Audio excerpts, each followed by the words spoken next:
Good morning, all. Hello, I'm Good audible. morning. Good morning. Just wait for 2 or 5 minutes. Sir will be joining shortly. I just wanted to know ki 25 EB 0002 is here or not? 25 EB 0002 0004 0008 0011 16 22 24. These guys are here or not? This meeting.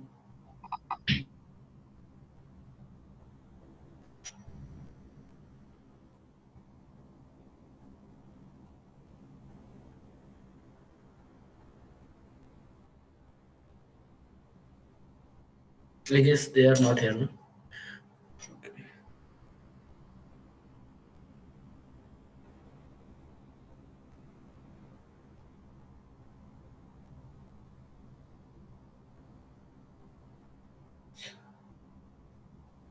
0002 Abhijit Roy.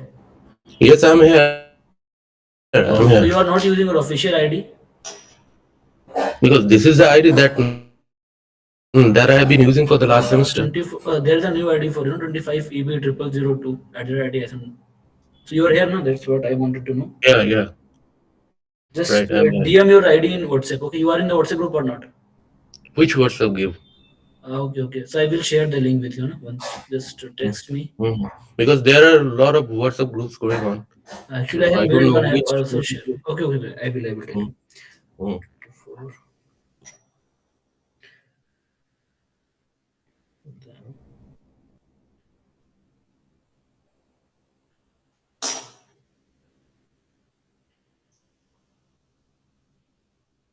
Aditya Nath is there or not?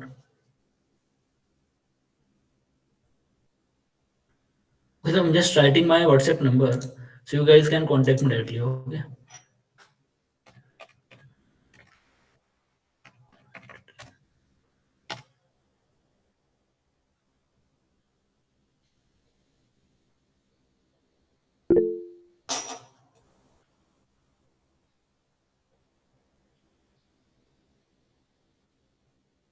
So Abhijit, just you message me in this number from your WhatsApp number. Okay. Okay.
Hello, good morning everyone.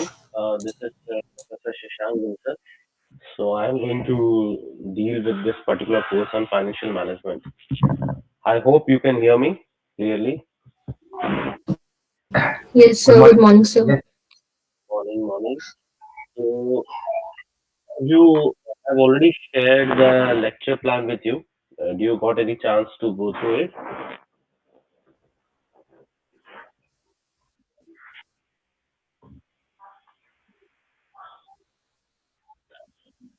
If not, no problem. We will just go through it today, right? So before actually starting, because this is the first time I am interacting with you, so I just want you to just tell me about your little bit about your education background and about your work experience, so that I can design my lecture accordingly based on what are your backgrounds. Okay, so you can start. Anyone can start and just tell something about your education background, 2 3 lines, and about your work experience. Yeah. good morning, sir. Yes, this is Sir, Sumit, right? Yeah. Yes, Sumit. Yeah. Sir Sumit, I have done engineering from BIT Silvi in year 2009, and presently I am working in BCCL, sir. Okay, in BCCL. In which division? Sir, at HRD, Human Resource Development Department. Okay, in There I am, HRD. yes, sir, there I am working in capacity of manager and Hmm. looking after the training job. Okay, that's great. Okay, so you have an HR background. Okay. Okay. Uh, Yes. exactly, sir, HR background. I am presently posted at HRD department, but I have done my engineering from mining discipline. Okay, mining. Okay. Okay. Okay. Okay. Basically, I am a mining engineer, sir. Okay. Okay. Okay. Thank you so much. Yes. Yeah, good morning, sir. Next. Yes. Uh, my name is Abhijit Roy. Yes, Abhijit. Yeah, I did my engineering from B College Sirpur in mining department. Currently, I am posted in ECL as a manager, looking after contractual management cell. Okay. So you are in ECL headquarters or Yes, where? yes. Currently I'm posted in headquarters only. Okay, in headquarters. Okay, okay. We one project is going on in Sodhpur. So we used to travel a lot in Sodhpur. So Okay. I'm yeah, yeah. Yeah, it's a place close to the headquarters only. Yeah, yeah, near to Very nearby. Satpura only. Yeah, Yeah, yeah, yeah. nearby. Okay, okay. Yes. Next.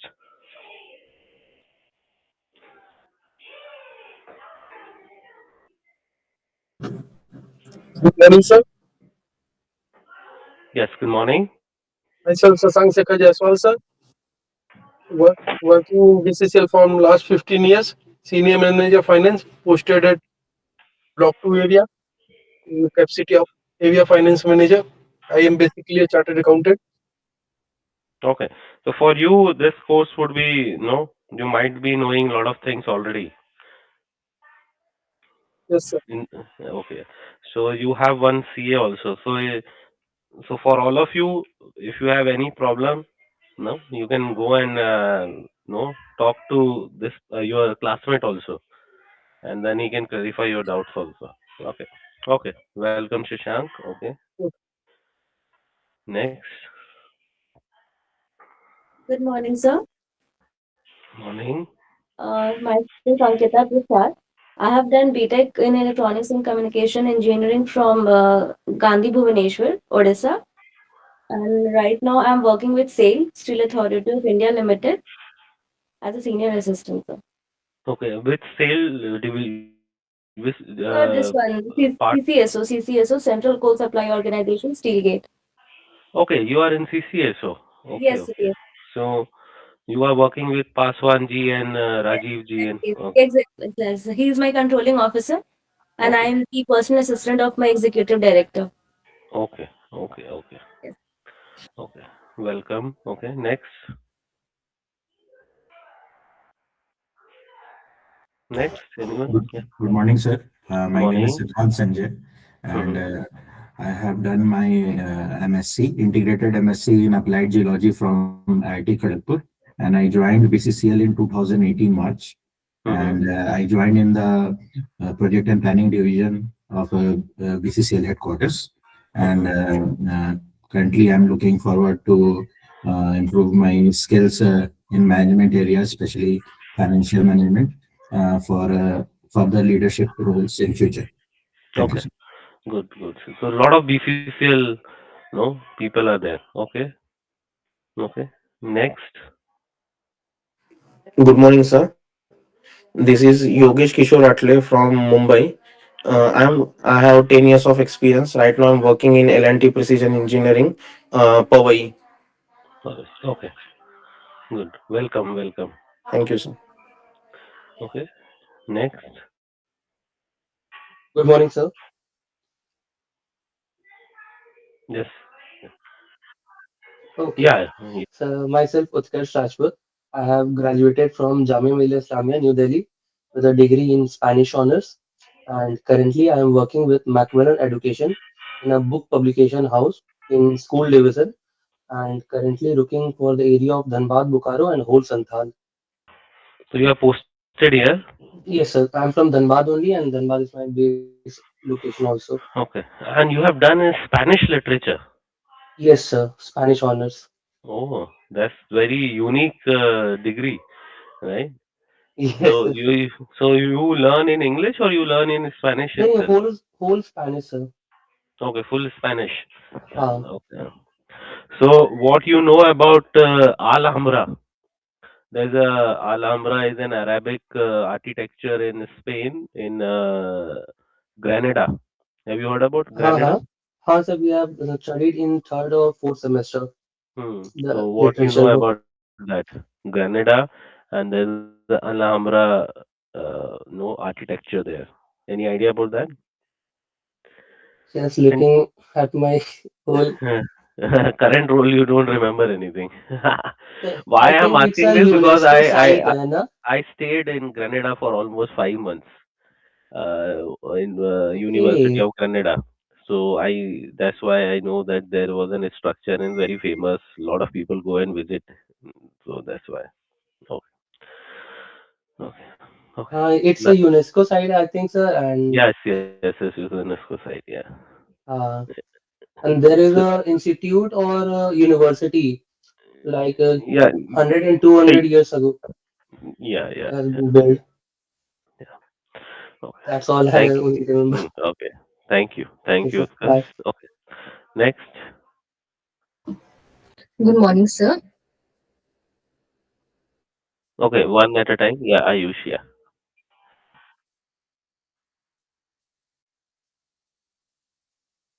Hmm.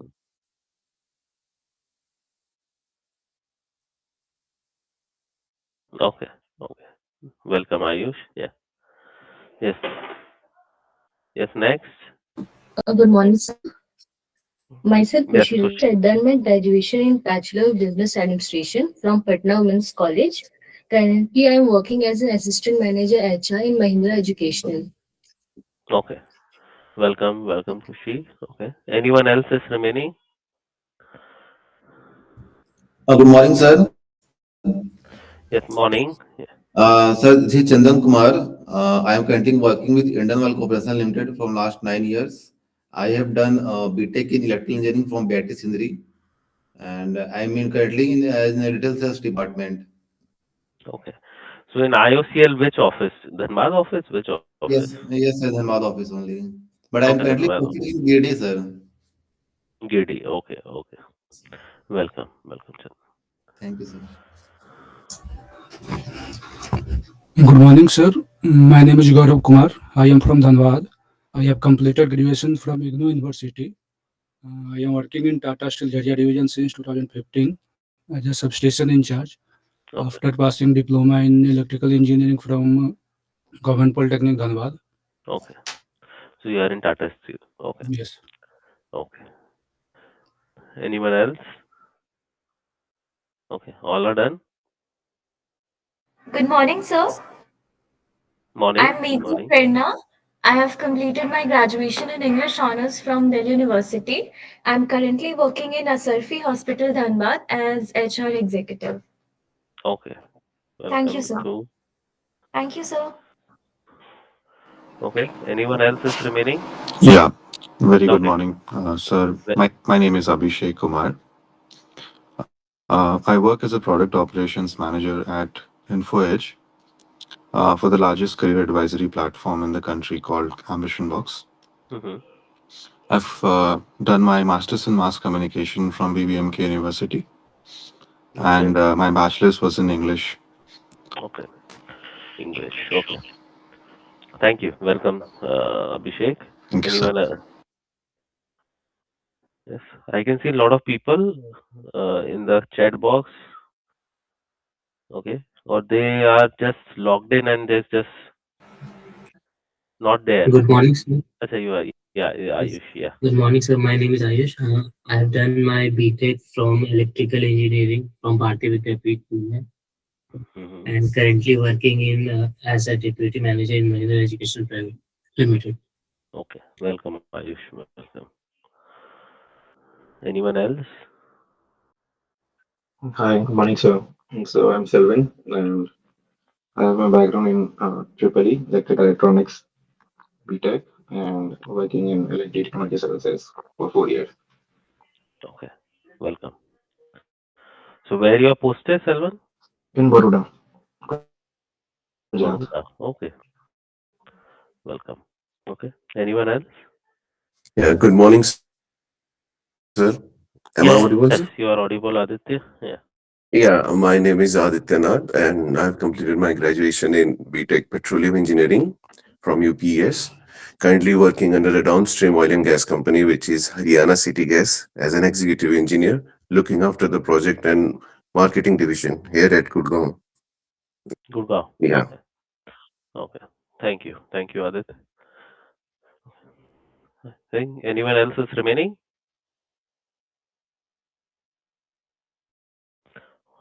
Who is Hanif Ali? I can find one name. Are you here? Can you hear me?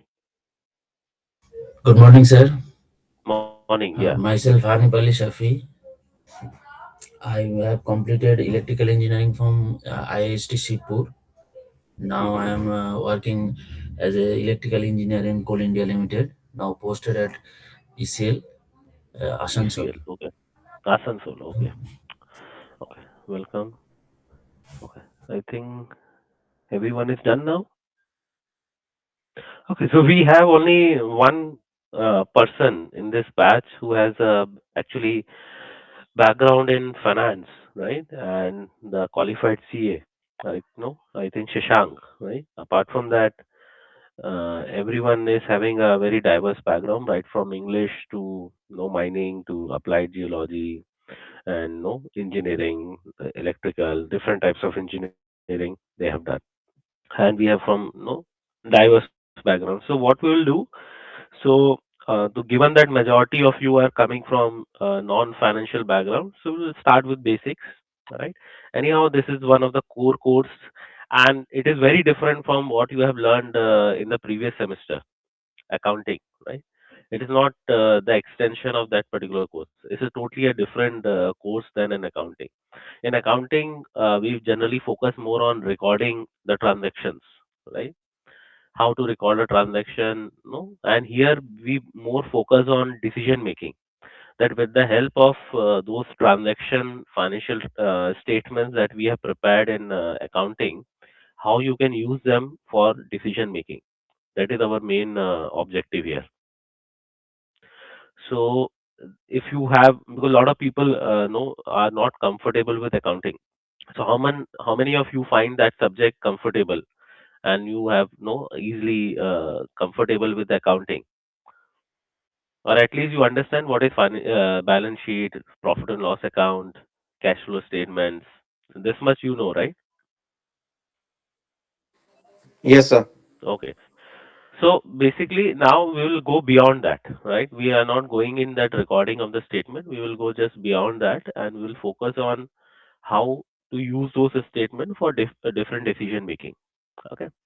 So if you let me first show you our lecture plan, and then we will move towards our discussion. Okay. Let me. Okay. Let me also introduce myself, right? I have not introduced myself to. So I am Professor Shashank Bansal, working from last 6 years at IIT ISM Dhanbad. Before that, I have done my PhD from IIT Madras, and my MBA was from Triple IT Allahabad. And in between, I have worked also at multiple places during my research. So I've been to, as I mentioned, I've been to University of Grenada for some time, and then I was also in Australia for some time. No, with one of the university, La Trobe University in Melbourne. And then I started my academic journey from IIT ISN Dhanbad, and I'm continuing here from past 6 years. And if you talk about my research area, so my research area is also very related to corporate finance, the financial management, what we are going to learn. And I basically work in this area, and more specifically in the area of corporate governance and the CSR. So that is no the areas I work on in terms of my research. Okay. So let me open the file for you.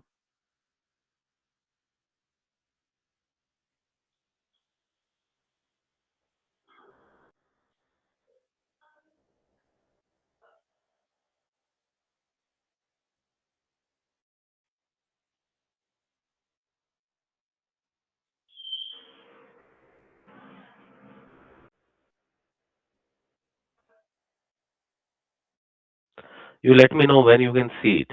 Okay. We can. Thank you. Okay. Thank you.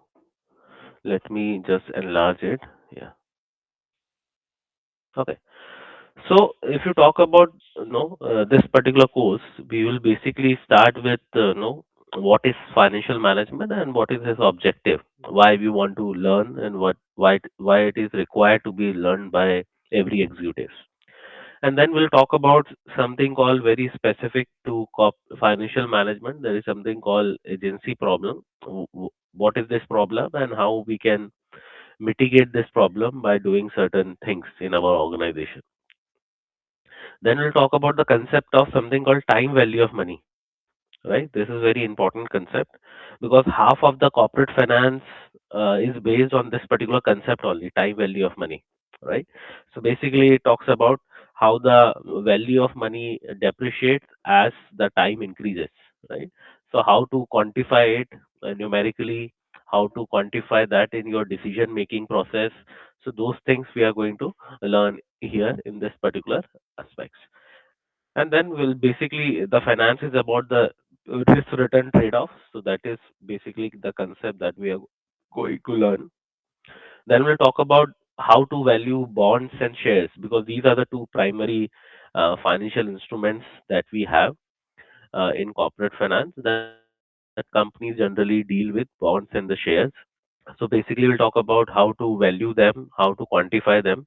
So those are the things that we are going to learn in Unit 2.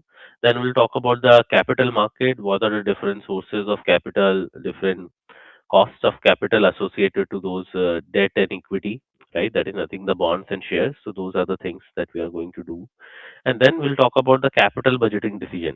Unit 4, basically, that is what is your principle of capital budgeting, and there are different techniques. No, capital budgeting is basically the project appraisal.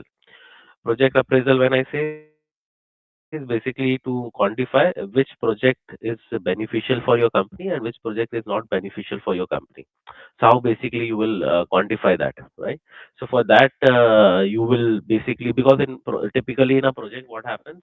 You make an investment today, and your income that you are going to generate out of the project would lies in the future, right? And if you when we learn, we will understand the future money is not equivalent to the present money. So how you will basically make that adjustment in order to make a financial decision whether to select that particular project or not to select that particular project, whether that particular project would be beneficial for your company or not. So for that, there are different techniques, right, that we are going to deal about. You might have heard about NPV, IRR. So there are n number of techniques are there. So those techniques we are going to look into in that particular unit. Then we'll talk about another analysis called towards the cost part, that is break even analysis, that how much minimum we have to produce, how much minimum we have to sell in order to recover our cost. So those are the concepts that we are going to do in that particular part. Then we'll talk about the borrowing part, that is called leverage. Right? We'll talk about the concept of operating financial leverage. Right? We'll talk about the capital structure of the company. Right? So these and how to design efficient capital structure or optimum capital structure for a company. So those are the topics that we are going to look into unit 5. Then we'll talk about the working capital management, right? Day to day, you have to ensure that the money is there with you, right? So how to manage your working capital, current asset, current liability. So those are the things we will do it, and we will all topics, whatever I'm saying, whether it's the capital structure, capital budgeting, or working capital management. We will also do certain case studies associated with them. And then we'll talk about the dividend decisions, introduction to the dividend decisions, whether to declare dividend or when not to declare dividend, right? What is the implication on the company when any company declare dividend vis-a-vis when they don't declare dividend, right? So those are the aspects also we are going to see in Unit 7. So basically, if you talk about the corporate finance, no, it's all we'll talk about only all these 4 decisions. What we are going to learn. One is capital budgeting, capital structure, working capital management, and dividend decision. So all those 4 decisions we are going to learn in this particular course. So if you talk about the textbook that you can refer, I think one is Financial Management by I.M. Pandey. It is a Vikas publication. It is an very Indian-centric book, very easy to read, right? So that's why I have put up here. So this is also available in the library. The people who have live around Dhanbad, they can visit library and they can get this book also, right? Because all the units you will find in this particular book. And then apart from that, you also have one more book also titled as Financial Management, right, by Khan and Jen. It's a Tata McGraw Hill publication. And then another name is Financial Management by Prasanna Chandra. It's also a Tata McGraw Hill. So any one of the book you can refer. Then we'll talk about the marks breakup. So I think mid-sem and sem is same across all the courses. That is 30 mid-sem and the 50 end-sem. Then 10 marks, we will do the evaluation before mid-sem. So that would be basically either we will do a quiz or we will do a one case study where we will ask you to present, and based on that we will do the evaluation. And then after midsem we will give you certain assignment, right? Or maybe a term paper that I have not yet decided. That will decide. I will tell you once that thing will come. So either we'll do an assignment or a term paper that will carry 10 marks. Okay. So this is about the evaluation. Okay, and whatever the case study and everything that we'll discuss, that will be provided by me. We will send you across all those things. Okay. So anyone have any doubt regarding marks breakup and anything? You can ask. Reference book, everything is clear, right? All this we have already shared with you, right? This PDF file has been already shared with you, but some of the emails have bounced back. I think Vineet have already clarified that with you, right? So I think Vineet, are you here? Yes, तो sir. वो Yes, sir. आपने पूछ लिया क्या हुआ दिक्कत? Yes, sir. I guess 2 or 4 people have not joined, so I will contact them personally No, with their not numbers. join is fine, but they have received the They have email or received the not? emails. So, but we are getting that the emails are getting Actually, bounced they are back. using their old emails, I guess, sir. Okay. So we have to update in our Yes, yes. mail list. Yes, yes. I will Okay. once I will check Okay. with them, then I will So update, sir. at least you make sure that everyone join at least that WhatsApp group that you have created. Yes, sir. Yes, So in yes. that Sure, at sure. least you can post it. So that also serves our purpose Sure, sir. if Sure. they are not. Okay, and you can upload the email ID also Sure, based sir. on their inputs. Okay. Sure. Okay. Thank you. If you want, you can leave the meeting. Okay. You need not to be here, right? If you have Okay. some, because I don't need any other help now. Okay, sir. Okay. Okay.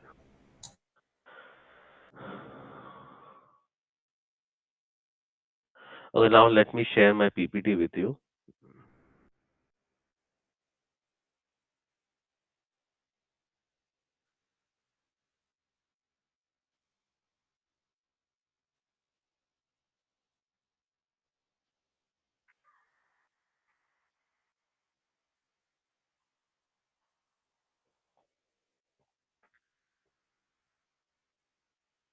Please let me know whether slides are visible or not and it's changing or not. It is, sir. Yes, Okay. sir. Oh, thank you. So, we'll start. Generally start in my class. Those who don't manage their money will always work for those who do. So the managing the money becomes very, very important, whether it's a personal or whether it's a professional, means in a corporate, or whether it's a personal finance.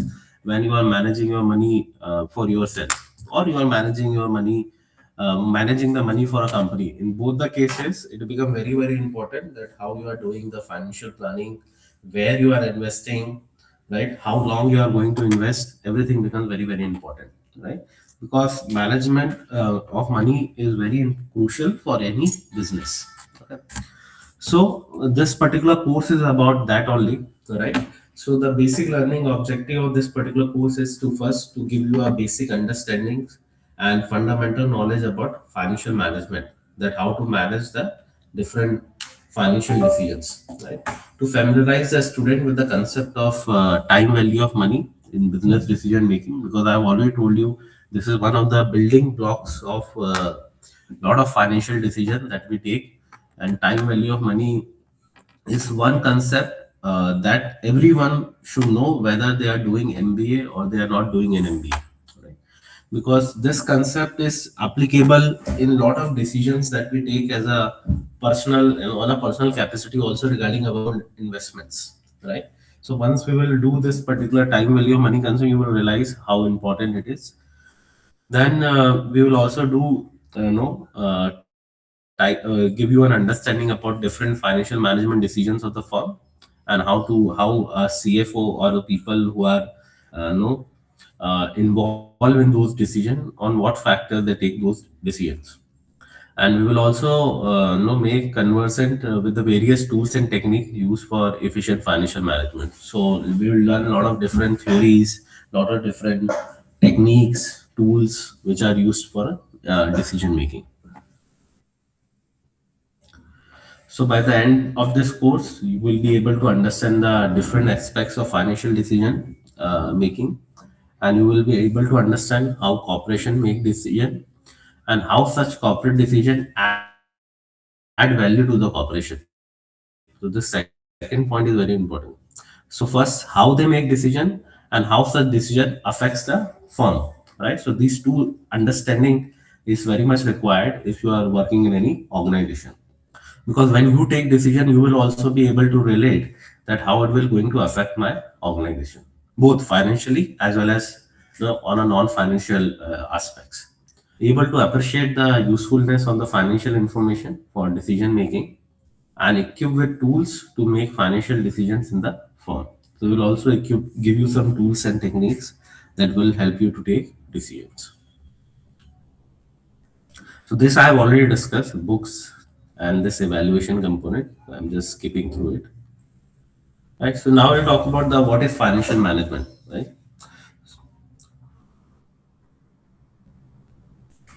So we know that all business activity actually involve acquisition and the use of fund. Either you are utilizing the fund, or you are generating the fund, right? So it is basically that only. So if you are selling, you are acquiring the fund, you are giving service, or you are buying raw material, or you are doing any training, you are using the fund, right? So all activities either have uses or no acquisition of those funds. And finance function makes sure that money available to meet the cost of production and marketing operation. All right. So main function of the finance is that to make sure that always the money is available whenever you need for any other, for meeting any other expenses, whether it's the production, marketing, HR, it can be any expenses.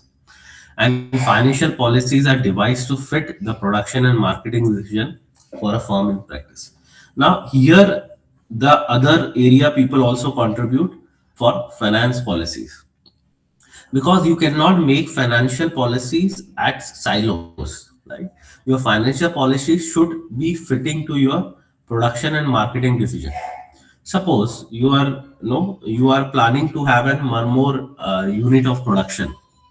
So you have planned one more unit of production, but if your financial policies are not aligned with it, you will not have the resources to open up a new factory or a new production unit, right? So whatever your production or marketing plans are there, that should also fit to your financial policies, right? So that's why the no the proper information should be shared among different function areas, so that your financial policy should be devised in such a way that whatever core decision when you are taking, you always have sufficient fund for making those decisions. And people who are in ECL, they will be very much appreciating this point, because ECL is right now going from a very difficult phase in terms of profitability, right? So they also always, their financial planning becomes more and more important, because they always have to make sure that whatever decision they are taking, they should have sufficient fund for making those decisions. Okay. So when you talk about the financial management, the financial management objective is to answer these three questions in an organization. What long-term investment firm should take on, right? When I say long-term investment, there's are two types of investment you can do, short-term or long-term. Basically, in this decision, we'll talk about the long-term investment. Whether I should go and do this particular project or I should not do this particular project. Suppose you talk about mining, right? Suppose a lot of people are coming from mining area. So one criteria of doing mining or open up a new mine is that whether technical requirement, whether you have safety enough to mine the resources or not, whether the soil is like this or not. There are a lot of technical what is the grade of coal and different types of technical specification would be there. Apart from this technical specification, you also see whether it is profitable for company to mine those resources or not. What is the quantity of reserve, at what rate I can get those reserves, and what is the price of that reserve, and based on that I do the analysis whether what would be my cost of reserves and what would be my revenue that I'm going to earn from selling those reserves, and what would be the cost of mining those reserves. And then you make a comparative analysis, and then you basically find whether it is profitable for my company to mine those resources or not. Because sometimes you know that there are reserves inside, but the cost of mining would be higher than the profit that you are going to reap from that resources, right? So again, the financial decision also comes into here. Even though technically everything is fine, but you have to also ensure that financially that is viable or not, right? So that is basically we are talking about in first part, that what long-term investment the firm should take on. So you have to make certain financial decision also there. Then where we will get this long-term financing to pay for the investment. So suppose you have decided that you have to do certain investment, and for that investment you need 500 crores or 100 crores, whatever the amount is. From where that money will come from? Now there are the three ways you can get the money. Either you have a surplus cash with you, right? You have a cash holding with you, you can give it from there, or you can raise through issuing getting loan from a bank, or you can get the money from issuing bonds, or you can get the money from issuing shares. There are different ways. So which way we should select, which way would be the most profitable for the company? So those are the decisions that we'll take in the second point. Then how we will manage the everyday financial activity of the firm. So now people who are working in organization, they know there are two types of expenses are there. One is capital expenditure and one is recurring expenditure. Can anybody tell me what is the difference between these two?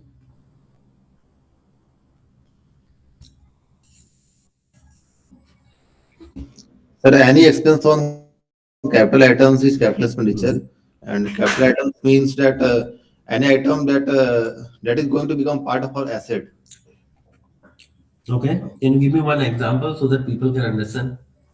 For example, you can say we purchase a DG diesel generator, or say make a building, Yes. or office and such things, sir. Okay. Correct. Or buy And machinery, which can give long-term return. yes, yes. And what is recurring one?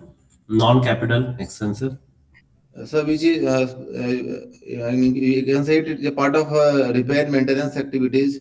That usually the amount which is expensed for repair and maintenance, and which will not become part of our asset. We are not purchasing any item. We are spending it on some consumable item. Suppose your salary. Yes, sir. Salary is an expense, right, for a company? Yes, sir. What do you think? What it is? Never looked at it, sir. Hmm? Not sure, sir. It's a recurring one, no? It is not creating any asset for you. Yeah, it is, sir. Right. Yeah. So it is also come under. So basically, for suppose when you open a mine or anything, you need a capital items, right? You do a lot of capital expenditure. That's fine. So that fund you have already got from taking loan or whatever sources of finance you have chosen. But even after capital expenditure, you also need sufficient cash with you in order to meet day-to-day expenses.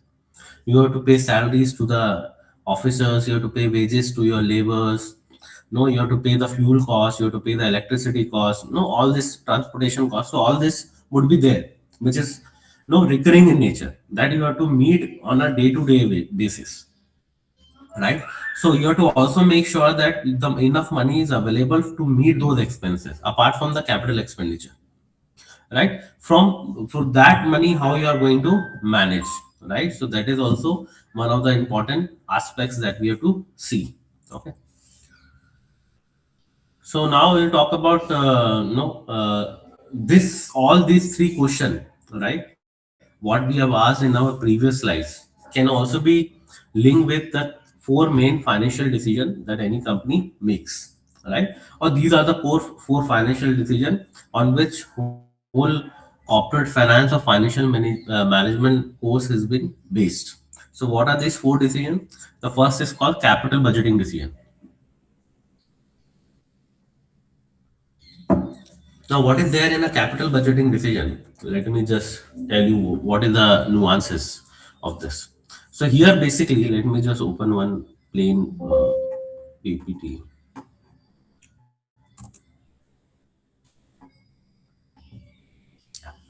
See what happened for any typical project, right?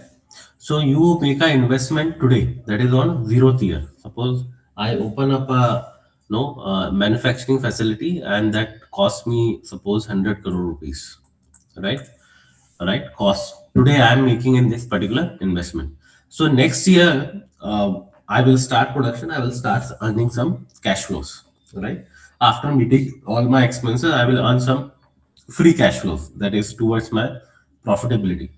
So I'm not going to earn this 100 crore rupees next year, right? It will take over the years, many years to recover this 100 crore rupees. Suppose in first year I'm getting 10 crores, right? In second year I'm getting 15 crores, right? In third year I'm again getting 15 crores. In fourth year I'm getting suppose 20 crores. Fifth year I'm getting suppose 30 crores. And then sixth year I am getting 20 crores, right? So I am recovering this money like this, right? So now if I to make a decision whether this particular project is good for my company or not, so how I will take this decision? Suppose this is a scenario, right? And the risk is moderate, right? There is no problem in terms of risk. So on what factor you will take this decision? Whether should I know whether this project sounds viable or not? It's okay to take this particular project or not to take this particular project. What do you think?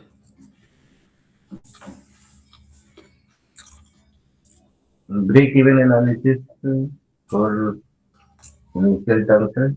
No, break even is for different purpose. Break even is to understand how much I have to manufacture, right? And when we are getting That talks about only the the situation where you have a no profit and no loss. How much I have to manufacture, number of units in a month or in a year. That is break even. yes. I'm not asking the technique name. I'm just asking on what factor you will evaluate. Forget about any technique name. How you will evaluate, how you will approach this. So we can simply look at the value of that money that we are receiving in future to the current value and check whether it is above 100 crores or not. If it is above 100 crores, then it is profitable. Otherwise, it is not profitable. On the basis of So, NPV. sorry? On the basis of NPV. Okay, so what is the concept of NPV? The net present value, sir, what earlier has told, sir, will discount it on current interest rate, sir. Yeah. So why we need to discount it? Why we can't add them directly? So for inflation, Okay. Inflation. What happens when you have an inflation? the value of money decreases, sir. Okay. So everyone is agreeing with this statement. When you have an inflation, the value of money decreases. Yes. Yes, sir. Value of money decreases. So purchasing power of money decreases. Purchasing power of money decreases. If you talk in MBA language, it would be purchasing power of money decreases because the value remains same. Right. 100 rupees remains 100 rupees, right? It will have same value. But what will happen due to inflation? You might be able to buy n number of products a year before. Now you will be able to buy n minus p, something less than what you were able to buy previously, right? You will be able to buy something less. Suppose you are able to buy 11 items. Now you are able to buy only 10 items, right? So you will be able to buy something less from the 100 rupees because there is a rise in the prices of product and services over a period of time, right? So what it means that the 10 crore rupees what you are seeing after 1 year will not be equivalent to the 10 crore rupees of today because you will be able to buy less number of products from 10 crore rupees if you receive after a year rather than when you receive this 10 crore rupees as of today. So you cannot compare the 10 crore rupees of today equivalent to 10 crore rupees after a year. So that the 10 crore rupees that you are going to receive after a year will have some less value than the 10 crore rupees that you are having today. That's the one reason, right? Inflation. Apart from this, can you think about any other reason?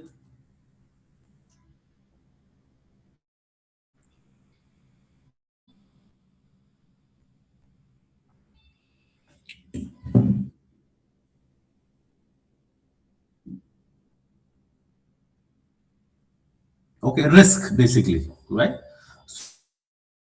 So yeah, because right now it's like you have money in your hand, but after a year you don't know what will be the situation and no what would be the economic scenario, what would be the political scenario, and you may lose the money. So there is a risk associated with it. So whenever there is a risk, you want to right get compensated for taking that particular risk, right? So risk is there, so you want it to be converted into some reward, or you want to mitigate this particular risk, right? By getting some compensation or by getting some reward of taking that particular risk, right? So the risk is also one phenomena which will make this particular 100 crore rupees less no valuable to you compared to 10 crore rupees today, or 10 crore rupees after a year would be less valuable, right? Because there would be a risk associated with it. And then another is that what you would have done, you would have invested the 10 crore rupees today, and you might have earned some return that you will not be able to do when you get 10 crore rupees after a year, right? If you have a 10 crore rupees today, you would have invested and earned some return. So you are foregoing the opportunity of earning some return. So you are losing that opportunity of investment. The return that you would have earned if you have received this money today compared to after a year, right? So all these factors combined together makes this 100 crore rupee, 10 crore rupees after a year less valuable than the 10 crore rupees as of today. So this value would be somehow less than the 10 crore rupees today's value. Now, when it becomes after 2 years, then it becomes more or less, right? Because again, this is also referring after 2 years, then this 15 crore rupees will not be equivalent to today 15 crore rupees. So that also needs to be converted. Same goes with third year, same goes with fourth year, same goes with fifth year and the sixth year, right? So we cannot simply add them and compare with 100 crore rupees because these values would be different compared to today's value. So what we have to do, we have to convert this future because this is in future time, right? This is a future value. This is in after 1 year. This is after 2 years. So these are all future value. So you have to convert this future value to something called present value. So once you convert that to in the present value, and then only you can compare with this 100 crore rupees. Okay. So that is the basic philosophy of capital budgeting decision, right? So there are different ways of doing it, right? That one is known as discounting, then how you will determine the discount rates and everything that we will learn in detail when we'll talk about the capital budgeting decision. So basically, in a nutshell, this particular capital budgeting decision basically decides which particular investment decision would be profitable for the firm and which particular project would not be profitable for the firm. How you will choose that based on this particular logic. And this particular concept, what we are doing, we are calculating present value with the help of future value, is known as time value of money. The concept of time value of money, what I was discussing, right? So that is basically that particular concept only. Okay. Clear? So this is one decision, right? That's the first decision, that is called your capital budgeting decision. Okay. Now the next decision, suppose you have decided which particular project you have to do it. You have decided that, right, based on the decision making, what we have done, what concept that we have just learned about it, right? Now the next decision is, suppose you have decided that you have to do that 100 crore rupees of investment, it is profitable for the company. Now the next decision is from where you will get this particular money, right? From where you will raise particular money, right? So that is the next question that we have to ask. Now, suppose you have decided this 100 crore rupees project is profitable for me after my calculation. The detailed calculation we will discuss when we will do the capital budgeting decision, the different techniques. Some have talked about NPV, there is internal rate of return, profitability index, no payback period. There are different methods that we will learn in detail, how to calculate and on those technique, right? How to make decision. Now, suppose we have decided that this particular project is profitable and we have to invest this 100 crore rupees, right? So how to get this 100 crore rupees from the market? What are the different, from which source we are going to get this 100 crore rupees? Either you will get this 100 crore rupees through debt. Debt is basically borrowing the money. Borrowing the money. So when you say borrowing the money means you borrow it for a certain period, you pay interest and then you return the money. That is called borrowing of money. Or you ask somebody to invest the money. That is known as equity route, right? So here you share the profit. If you earn profit with somebody, you share the profit. If you don't earn the profit, you don't share. But they become an investor in your company. So this is known as investment route. This is known as borrowing route. The debt and equity. From both the route, you can raise this money, right? Or either you can raise this money for both debt and equity. Suppose 50 crores I am raising through debt and 50 crores I am raising through equity, right? Or I can do it like 75 crores, 25 crores, or 25 crores, 75 crores. Or there might be n number of combination, 60, 40, 25, 80, 20. You can do any ratio. So on what factor you decide whether I should raise money through debt or either you should raise money through equity, or what proportion of money I should raise from debt or what proportion of money I should raise from equity. So any idea, anyone, how you make this decision?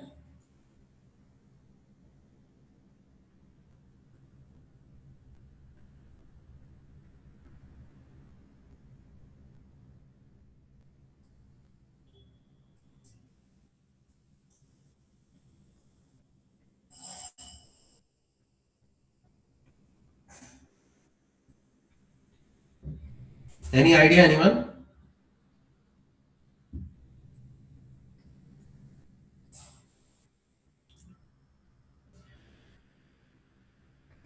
How you will make this decision whether to raise money from debt or equity?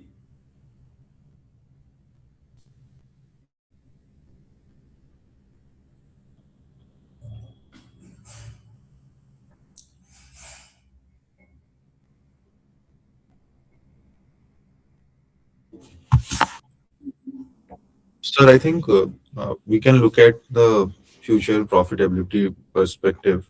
So if we are profitable in future, we can decide to go with debt because there's no uncertainty about us paying back that sum.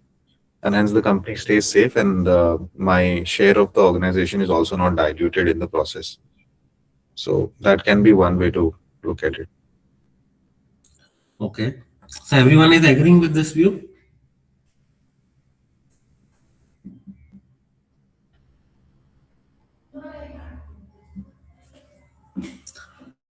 So everyone is looking at debt as a route. So debt is more better than equity. Or you can just give. There's nothing no right and wrong, but you have to think about it. That's what I'm trying to say. You can express your views, right? So interest rate charge on debt is less than EPS, then it is good. Interest rate charge on debt is less than EPS. Earning per share. EPS. Earning Acha, per share. EPS. Okay. So then we can do it. Then we will go for debt. Debt. Okay.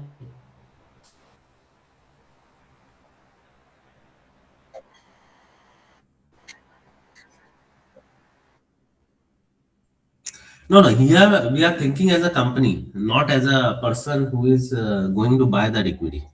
As a company, what we should raise money from. So here the company is going to give the reward, not to take the reward.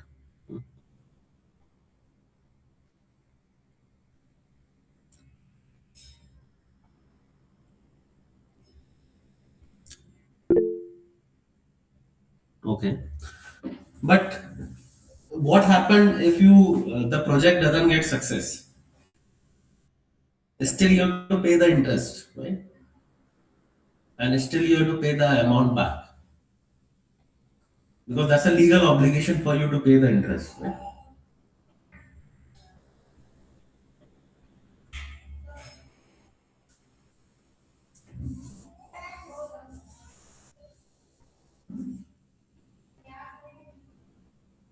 Have you seen the Shark Tank? Right? Have you seen the Shark Tank? Anyone see Shark Tank? Yes, sir. Okay. So why those founders generally don't prefer debt over equity? They all want them to invest in their company rather than borrowing the money. Why? Sir, one potential reason can be that most of the startups that reach Shark Tank are in early stages of development. Either they have a POC or they are developing a product. In some cases, they already have a market cap, but then these organizations don't come for equity. They majorly come for marketing that comes. So that can be reason that they go there and ask for a dilution of their organization in return of money, which is equity, instead of taking debt, because that's much more risky for these organizations, and they don't have a clear understanding or path for how they would invest that they're getting. Basically, they want to share the risk, right? Because if they get a debt in their balance sheet, it becomes a fixed obligation that they have to pay the interest. Correct. Even though they don't generate any cash flow, how they will pay this fixed obligation of interest, and they have to pay back the principal also. So they want, so because they have to share the risk, because they are also not sure that how successful that business would be. So they would not be in a position to take the debt because they want to share the risk with other people. So they ask only for equity, not debt, and that is true for any company. And even you talk about any risky business, right, where the uncertainty is higher, right? The owners or a company prefer a equity route. even though the equity will dilute their ownership.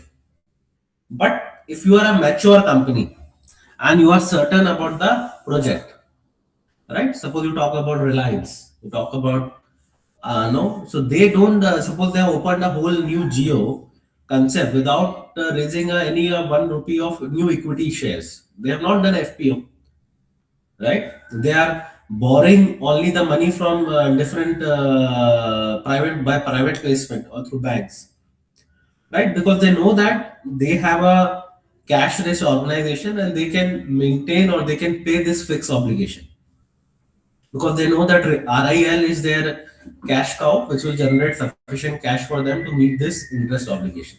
So they can raise as much of money they want through debt route, right? So if you want to share the risk, right, and you are not certain about any project, you basically go for an equity route compared to a debt route, right? But in general, debts are cheaper than the equity. Equities are costlier. So you always want to take a equity route only when you want that it is more uncertain and the risk is very high, and you want to share the risk with other people. So that's why you want them to invest in your business and you share the risk with them compared to debt, right? And but one more advantage with debt is cheaper than the equity. That's the one thing. Another is that you also get a tax advantage when you go for a debt. How you get a tax advantage? Any idea? When you raise money from debt, you get certain tax advantage. Any idea?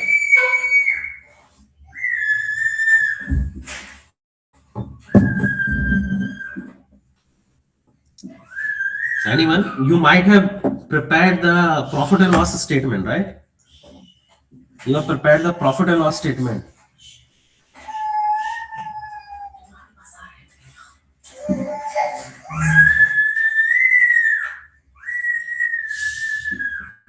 So in a profit and loss statement, you might have seen, you have noticed something. How you record? So on the interest component, tax exempted or reduced on the interest component of the debt. Yeah, because see, if you see in your profit and loss account, you deduct interest and then you calculate the tax, right? While dividends are distributed after giving the tax, right? Dividends are distributed, that is on PAT, that is profit after tax, and tax calculated after deducting the interest expenses. So your tax liability reduces when you get money from debt, because you deduct the interest and then you calculate your tax obligation. So whatever the interest amount multiplied by the tax rate, that becomes your savings. That is known as also the tax sheet. We'll discuss in detail when we talk about the capital structure, right? But I will give you an idea, right? While in case of equity, you have to pay tax on the full amount, and after paying taxes, you distribute the dividends. And then the dividend that has been distributed, the shareholder again pay tax on the amount that they have received as dividend. So dual taxation happens in case of a dividends, right? So that is, but now they have make it dividends only taxable at the hand of the shareholders, right? And the shareholders will end to pay more taxes than the corporate taxes, right? So there is the tax advantage you will not get in case of a equity compared to the case of a debt, because debt, the interest expenses are tax deductible, right? Which is not a case of in case of an equity. You have to pay full tax and then you pay dividend, right? So that is the case. Okay. So that is also one of the things that we have to keep in mind when we will case for the debt and equity. So there are a lot of decision to be made, right? Why I am discussing this is that it's not straightforward that you raise money from debt or equity. There are a lot of planning, a lot of discussion, a lot of decisions, a lot of background decision you have to make when you want to decide whether to raise money from debt or equity. Okay. Now we'll talk about the third decision, that is called dividend decision. Right. So we have discussed about the capital budgeting, that is which project to select on, capital structure, whether to raise money from debt or equity. Why we say capital structure? That capital is known as money. So what would be the structure of money? what is the proportion of debt and what is the proportion of equity. That's why it's known as capital structure decision or financing decision. You can say financing decision also, capital mix. What is the proportion of debt and equity? These are the different names. Then the third decision is called dividend decision or profit allocation. So once, now this is the third part. You have received, you selected the project, you have raised the money and you have invested, and you suppose that you have started earning profit. Now what you will do with the profit? Whether you will distribute this profit to the shareholders or you will not distribute. But ideally, if the profit has been generated, it should be distributed to the shareholders, right? Then why we are asking this particular question, whether we should distribute or not distribute? Because the shareholders are not receiving any interest, so they have to get some income, right? So how they get the income? Then when you distribute dividends to them, right? So then why we are asking whether we should distribute dividends or not distribute dividends? Or why there is a decision to be made? By default, it should be distributed, right? But why company don't distribute dividends? Because not all company you might invest, your shares, you might invest money in shares, right? So not all company distribute dividends, or whatever profit they earn, they don't distribute all that profit. They distribute only the fraction of profit. Why it is so? So to reinvest back in the company. Okay. So why that money got reinvested? Why don't raise money from either debt or equity again? So this is the profit that we have generated. So rather than this further diluting the equity or further bearing interest, increasing the interest amount, it is better to invest this profit into the company to have better return. Because that would be the cheapest, right? Because we need not to incur any cost, right? Because if you go for a new debt, again you have to pay the interest. You go for equity, again you have to dilute your ownership. So attracting investment and boosting your stock value. So that's why we are providing dividend. Okay. So we should no, that's fine. But how much dividend we should distribute? That is decided in board of director meeting, depending upon the year-on-year profit. Okay, so profit. So, but how they decide that proportion? Okay, what proportion? Does dividend announcement give any signal to the market? That is on the basis of the face value of the share. No, this is all you are talking about the quantitative, how the dividend get calculated. That you get paid on the face value, that's fine, right? Face value ka 10%, 100%, 200% of the face value, you get the dividends, that's fine. But I am talking about how they decide that this much proportion of money would be distributed. Sir, not so, but I think there is one way. It can be in this way that, say, for example, we have profit of say 500 crores, and in some new project we are thinking of investing 300 crores. Then we have balanced 200 crores, which we are not going to use. So we can invest, we can give dividend for that amount. So I mean, dividend decision should be based on what are the projects that the company wants to, new projects in which company wants to invest, and all the balance profit should be given back to shareholders. This should be worthy, I guess. Not so, sir. Okay. Okay. Anyone else? So calculating total payout वगैरह. So, just attempting, sir. Please attempt. There is no right and wrong here. Yeah. So, what I believe is that if an organization would want to give dividend at all, they would look at two primary factors. First is, what are my future prospects for investments? Yes.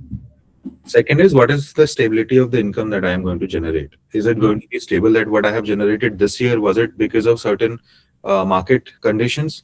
Let's say COVID for an example, then requirement for medical equipments, etc. went so high. Right now, it's not like that.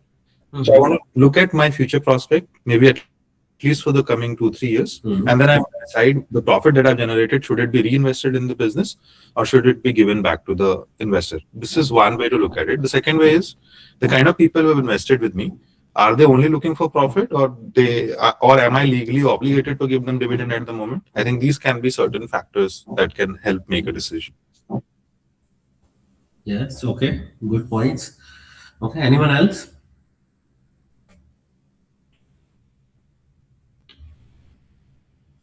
Okay, see, when you take any dividend call, there's a 2-3 factors, which directly relates it. First is, first you have to look at the cost of financing, right? We have talked about here two sources of financing, debt and equity. And there's another third called internal capital, right? Internal capital is a capital what you are earning from your profits, right? So internal capital is the cheapest source of finance. So either you go for a debt and equity, it becomes more costly than the internal capital, because the internal capital you do not to pay to anyone. It is just the opportunity cost that you have to incur, right? So internal capital is the cheapest source of finance. So the first thing for investment you can see is that the internal capital would be more better, because if you this suppose whatever profit you have earned as an internal capital, you give it to the shareholders, and then again you issue debt or you issue equity. So ultimately again you incur a cost higher than the internal capital. Again, who will bear this cost? Shareholders, because the shareholders are the owners of the company, so they will bear the cost. So shareholders itself wants that if the company wants to invest, they first should use the internal capital, right, compared to raising money from debt and equity. If the requirement is higher than the amount of internal capital, then they definitely have to go for that. But the first priority, they should give it on the internal capital. That's the first point. Second point, when you distribute the 100% profit, then what it's messaging it gives to the shareholders, that the company don't have any expansion plan, or the company will not grow, right? If the company will not have any expansion plan, or the company will not open a new factories, or a company will not expand its business, so how the profit of the company will increase, right? So it will also give a negative signal to the shareholders if the company distribute 100% as a profit. So it shows that the company have no expansion plan, no future income would be enhanced by the company, because they are not expanding their business, right? So generally what company do is that they distribute only a fraction of profit, and rest of the profit they keep it in their reserves and surplus. So that's why you find a lot of companies are having very high amount of cash holding. So they keep the cash in their balance sheet, whenever they got an opportunity of expansion in the business, or acquiring any business, or taking over the business, they can use that particular cash flows, right? And some companies don't at all declare the dividends. Some company have zero dividend policy, right? They 100% they keep with them. But if some companies are, suppose the family firms or the government organization, so they distribute dividends more oftenly compared to other companies. Suppose you talk about all government companies, they distribute dividends constantly, because they have to make sure that the government of India also gets the required amount of money. Because the government of India, you can earn money from shares only on two routes. One is when you don't declare dividend, what will happen? The people will have a positive sentiments, your capital appreciation would be higher. But in order to get that profit, you have to sell your shares. You buy at 100 rupees, you sell at 200, then only you get the capital appreciation profit. But the government cannot sell the shares, because they cannot dilute the shares. So the only route they can earn the money is through dividends. But normal shares, normal shareholders can earn from two routes. Either they can get it from dividends, or either they can earn the money through capital appreciation by selling the shares, right? So the capital appreciation would be higher if you don't declare the dividend, because you are going to reinvest the money for future expansion, which will increase the value of the firm, right? While that growth rate or the capital appreciation would be at a lower rate when you tend to distribute the dividends. Okay, so those are the factors will basically determine whether the firm tends to declare dividend or not to tends to declare. But whenever the firm declare dividend or don't declare dividend, it gives a signal to the shareholders, and then shareholders, based on that signal, try to make inferences and try to increase the demand and supply of that particular share. So these are the three decisions. These are known as long-term decisions, right, which have a long-term implication on the firm. Right now, another is a short-term decision, which is within that 1 year period of time. That is known as working capital management or liquidity decision. So here, basically, we'll talk about how the company is managing their current assets and current liability. So they have to make sure that they are earning enough cash, right, in form of a current asset. Right, the current asset, whatever they're generating, should always be equal to their current liability, what they have to pay within a 1 year period of time. Because current asset, as a definition, is assets which is converted into a cash in a normal course of business in 1 year period of time. Right, suppose inventory, right, accounts receivables, all the credit sales, the same, all are your current asset. Right, so what can be converted into cash in a normal course of business in 1 year period of time, and current liability, what you owe within a 1 year period of time. So you want that whatever cash you are generating within 1 year period of time, right, through current asset, will always be equal to your current liability. But if your current liabilities are more than your current assets, then you have to think about raising money from short-term source of finance, like overdraft facility, right, getting money for 3 months, 4 months. Right, so those things you have to think in order to meet your day-to-day expenses. Right, so how to manage that, current asset and current liability will come under this short-term financial decision, that is known as working capital management. Right, managing your working capital. Right, here we are not talking about capital expenditure. Capital expenditure decision goes here, capital budgeting decision. So here we are deciding all our capital expenditure decision. But here we are deciding our working capital decision, right, about the short-term source of financing. But why we don't raise money from debt and equity for capital management? Why we don't raise money like what we are raising money for capital expenditure, same like in working capital management? Why don't we raise money for 5 years, 10 years and keep it for working capital purposes? What is the disadvantage of that if we do that? I think, sir, if we raise money for future prospects, which is long term, amount of work or the value that amount of money can bring in future would be lesser than it can today. Probably that can be one way to look at it, because if you're diluting shares and you're getting money for a 10-year project, you have to look at what will be the value of money on 10 years of that amount. So it's very simple. You can think intuitively for yourself, right? you keep some cash with you, but you don't keep all your savings in form of a cash, right? You tend to invest your savings. So why you don't keep all your savings in form of a cash with you?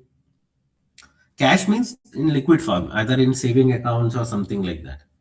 Not cash means hardcore cash, but you keep it, not all your savings. You invest some of the savings and you keep some of the savings in liquid form. Why?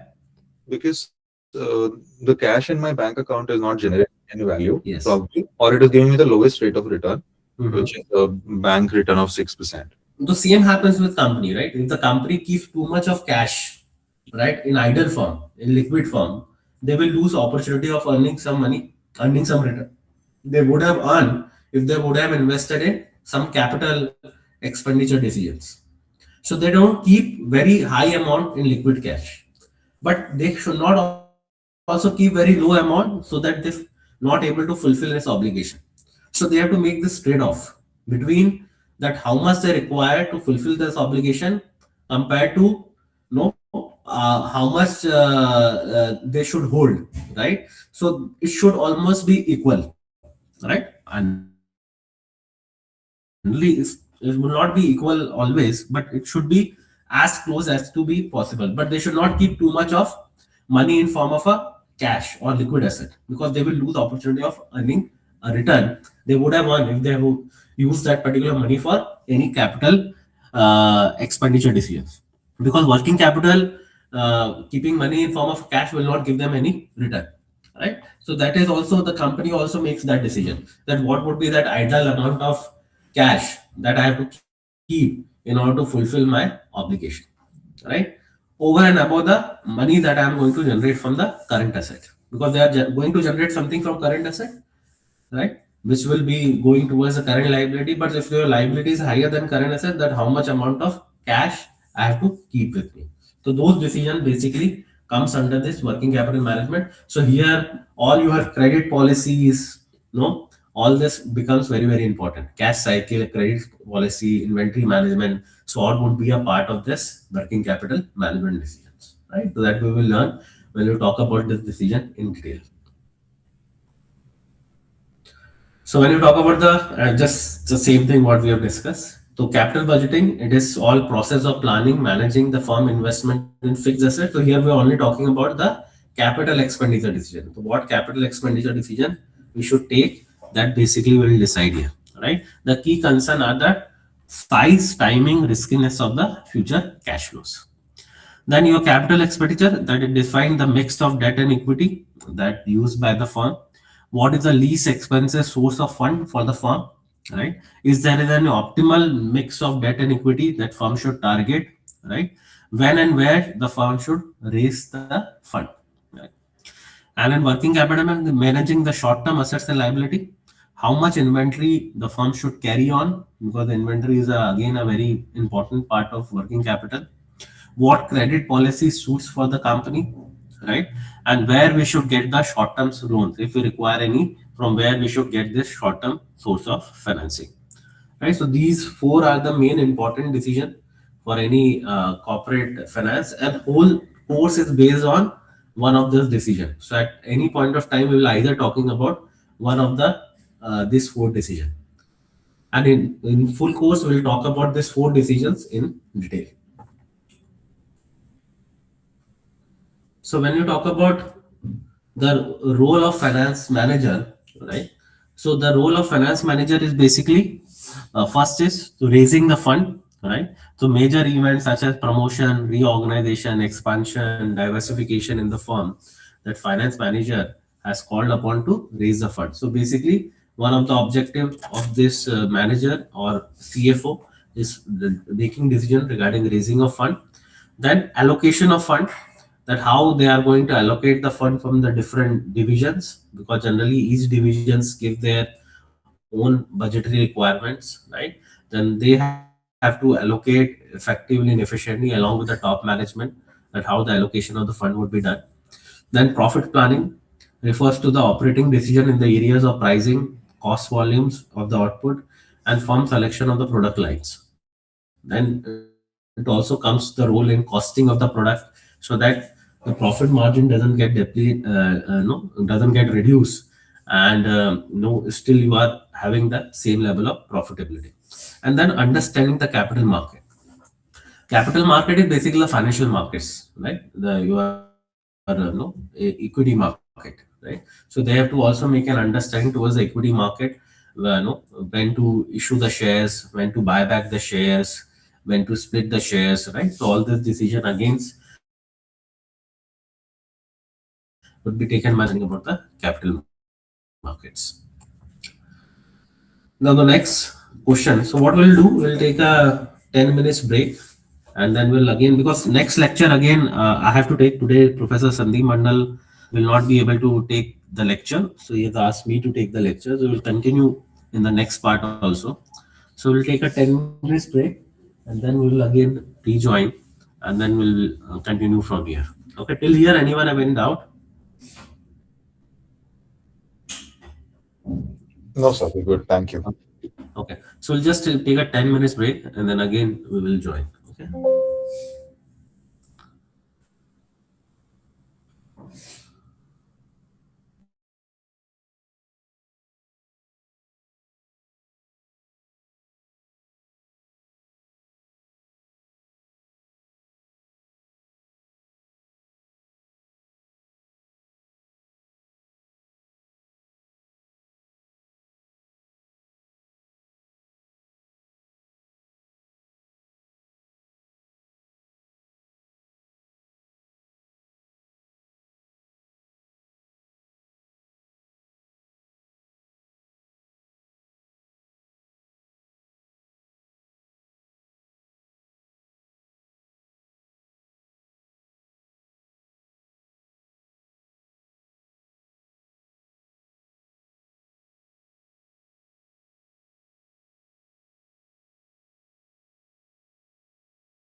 Now, the next thing that we have to discuss, that what should be the goal of an organization, right?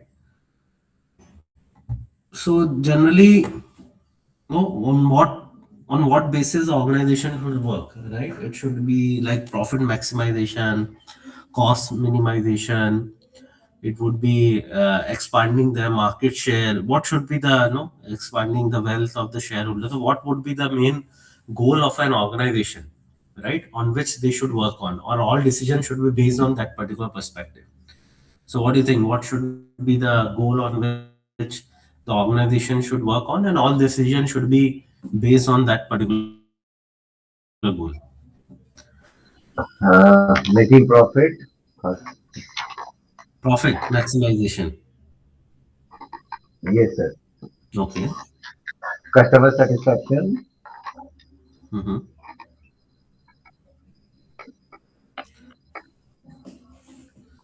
Okay. Everyone is agreeing with profit maximization?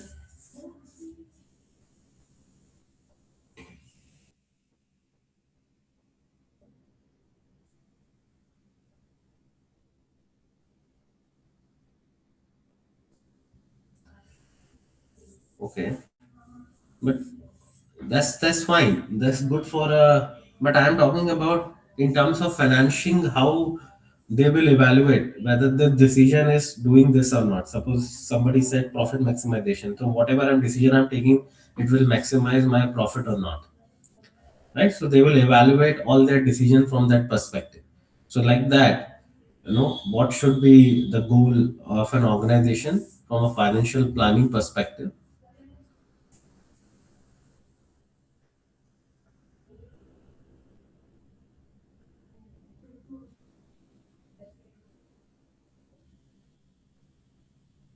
See,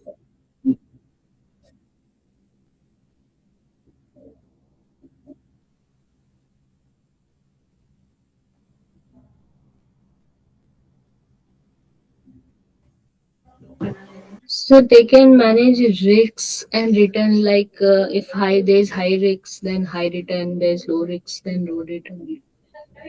so risk return trade-off you are saying. Okay. Yes, sir. Okay. Anyone else? So what do you think? Who's the owner of the company? Who is the owners of the company?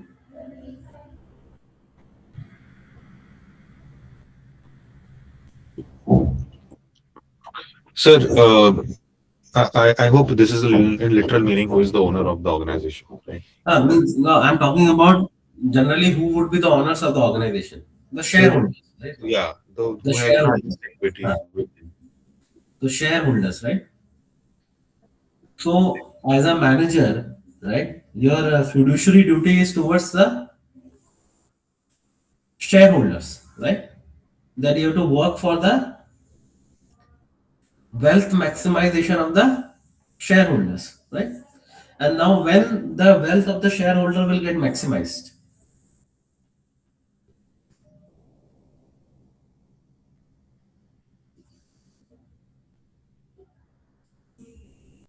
When the share price of the companies will increase, right?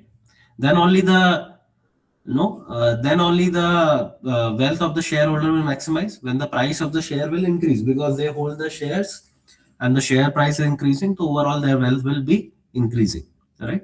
Now when the share price of a company will increase?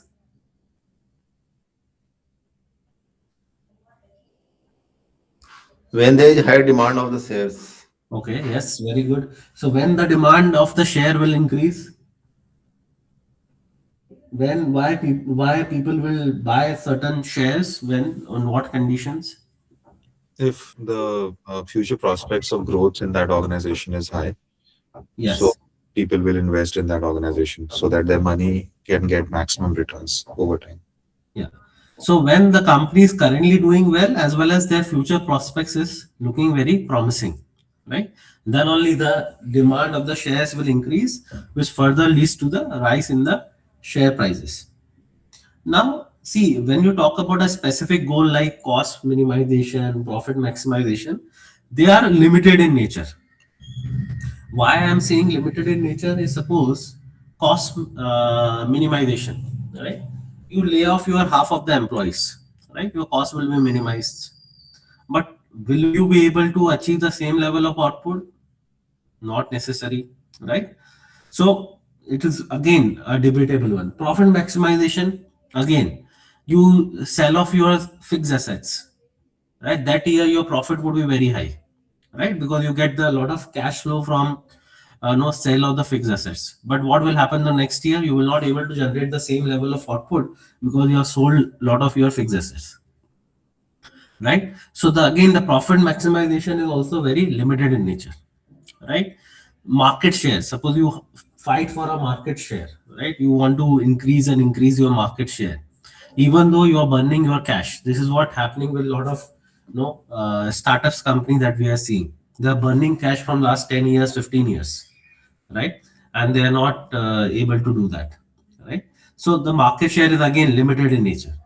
But when you talk about the wealth maximization of the share, it will only happen when the share price will be increasing, and the share price will only be increasing when demand will increase, and demand of the share will only increase when you are operating correctly now in all sense, and as well as your future prospects looks promising. Then only the people will be more interested in buying your shares. So then only the wealth maximization of the shares will be happening, right? So basically, right? So if you talk about the goal of the organization amongst profit maximization, minimization of the cost, or maximizing the market share, or maximizing the current value of the company stock, that is nothing the wealth maximization of a shareholders. So when you talk about the profit, it ignores the risk and timing of the return. It's very vague concept. Profit, as I mentioned, you can sell your fixed assets also. You can earn money from any sources, which may not be permanent, but still your figures of profit may be high, right? So that it is a way ignores the risk and timing, that how much risk you are taking to generate that profit. That also get ignored by seeing the figure of profit, right? So that is another disadvantage with profit, right? And costs and market share I've already discussed. So from a financial perspective, right, the shareholders know the goal of buying the stock is to gain financially, and thus the goal of the financial management in a corporation, whatever decision we have discussed, that 4 decision, the goal of those decision is to maximize the current value per share of the existing stock, so that overall wealth of the shareholder will get maximized.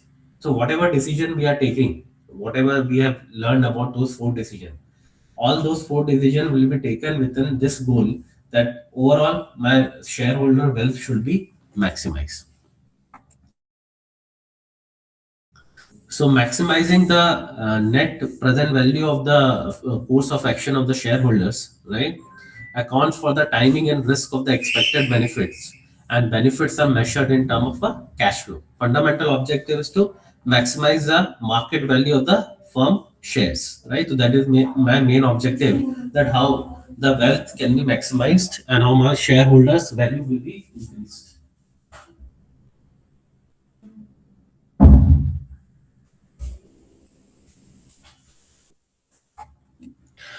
Now, the other concept, one of our friend was talking about the risk return trade-off. That what is the trade-off between risk and return? So it's a simple logic. If you are taking more risk, you want to earn more return. If you are taking less risk, you want to earn, no, you are okay with the less return also. But if your risk is higher, right, you want to ask for a higher risk premium, right? So if you logically you see, right, first you need a base return. So what is the base return? No, when you suppose you invest in some place, so you might calculate some, how much return I should expect from that particular investment. Suppose you are investing in an equity market, right? So what would be your expected return that you want to earn from that equity market? Suppose you invest in in ETFs of Nifty, right? So what is your expected return out of it? Suppose you are going to invest it for a year. So how you calculate that how much return I should earn at least? Then I will say it's a good investment. Otherwise, I will not say it's a good investment. So you might assess it somewhere, how, right? So how you assess? Anyone? Suppose you invested for a year in a Nifty. ETFs, right, or Nifty index funds. So how much return you expect that you should earn in a year?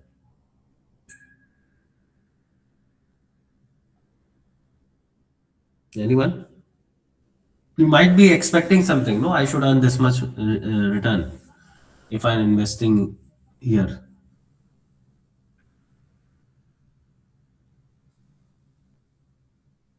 Sir, more than what we are getting from the traditional investment, like FDs in bank or something like that. Okay, so your base is like, suppose the rate of return that you are earning from a FD.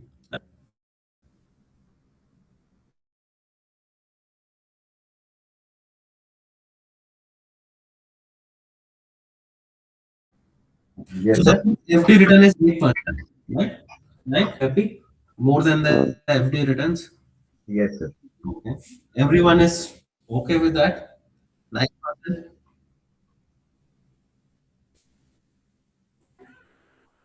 Okay, so but now I will explain you in detail what happens actually, right? So your expected return should be the function of two things. One is how much return you can earn without taking any risk. That is known as risk-free rate of return. Now, what is a risk-free rate of return? A return that you can earn without taking any risk. There is no risk associated, and you can earn that much rate of return. So can you think about any risk-free rate of return where you can earn return without taking any risk? What is the In FDs, we are getting the return without risk. But in FD only 2 lakh India, rupees is protected. That to principal amount. yes, it's protected. So it is risky, right? A lot of banks have failed. So bank is, no, no. There also only the 5 lakh rupees surety is there. Which you think is the last person to default in a country? Who would be the last? The government bonds. Government bonds. Yes.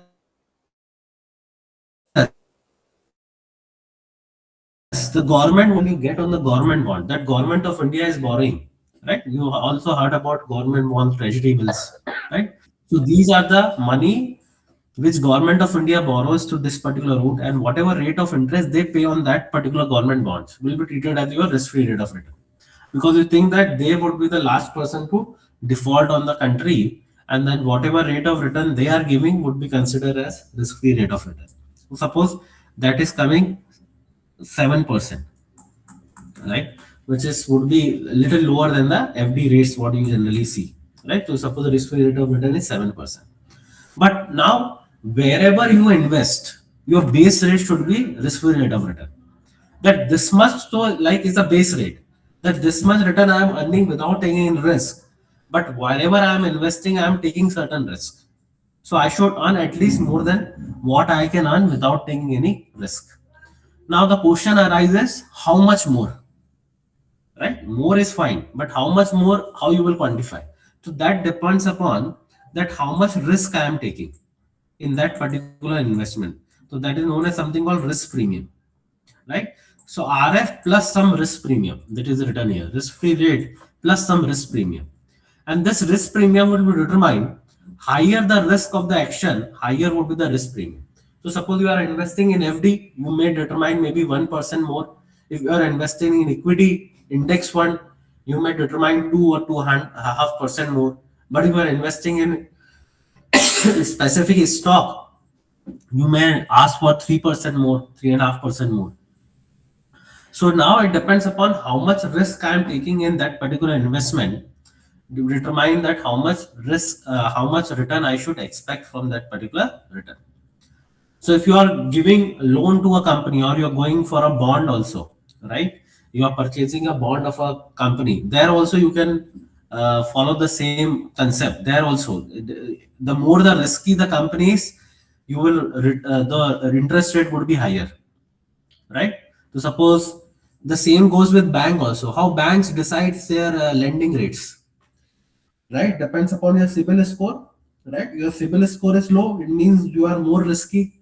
So they will ask a higher interest rate. So that is basically, they also ask for a higher risk premium. If your CIBIL score is very correct, you have a stable government job, stable no monthly income, your risk is lower, the risk premium would be lower. So you get a loan at a lower interest rate, right? The same way, the same concept works here. So it is basically a trade-off between how much risk I'm taking compared to how much return I should expect from that particular project. Now you can relate this with your capital budgeting decision also, because in capital budgeting decision also, if you are taking more risk, so your expected rate of return would be higher, right? If you are taking less risk, then your expected rate of return also would be lower. So depending on the risk, your return expectation would also be increasing, right? So this is that same thing. So this is the minimum rate of return that you should get, right? So that is that RF, right? So this is a risk-free rate of return. This is the level of that RF, right here, right? This is the risk-free rate of return. So this much at least I should earn. And apart from that, whatever risk I'm taking, as I'm taking more risk, my expected rate of return would also be higher, right? So this is what that expected of return would be directly proportional to the amount of risk that I am taking, right? So the risk and expected return moves in tandem. The greater the risk, the greater would be the expected rate of return. And the base here would be your risk-free rate of return. So you want more over and above the risk-free rate of return.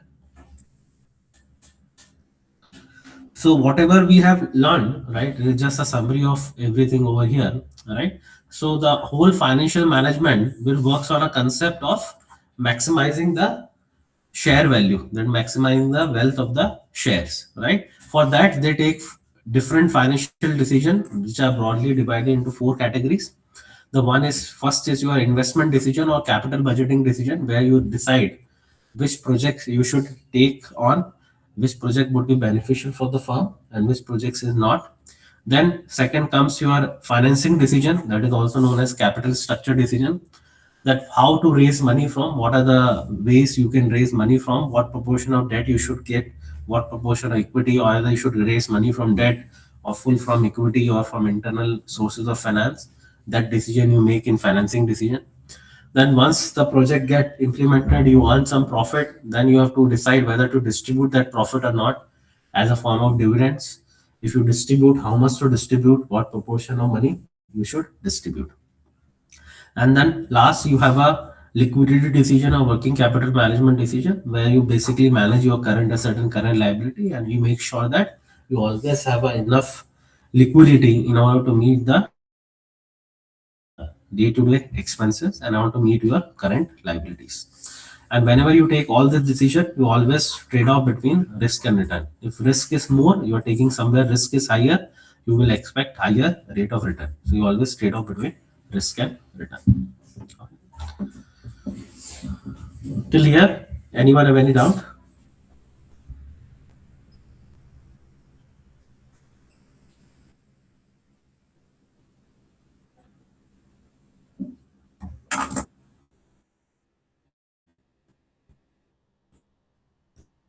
Definitely, right? So that will easily be find out whether the share price of the shares is increasing or decreasing. I'm talking about long term, not day to day. Nobody monitors the day to day fluctuation of the shares when you talk about the company. Company wants to know over a period of time my share price has increased or not, because there are 2 factors which change the share price. One is which is firm specific characteristics, right? The firm specific decision change the share price. Another is macroeconomic variables. Suppose there is a sudden political crisis, sudden macroeconomic factors, which basically leads to the change in the share price. Because whole market is down, my share value is down. So that I am not worrying about. I am worrying about how over a period of time, eliminating this in and out impact of macroeconomic variable, overall my share price is increasing or not. That gives me the clear messaging whether I am going in line with my goal or not.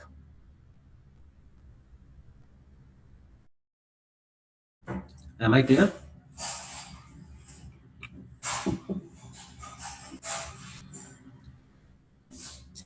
Have you got your answer or not? Okay. Anyone else have any other doubt?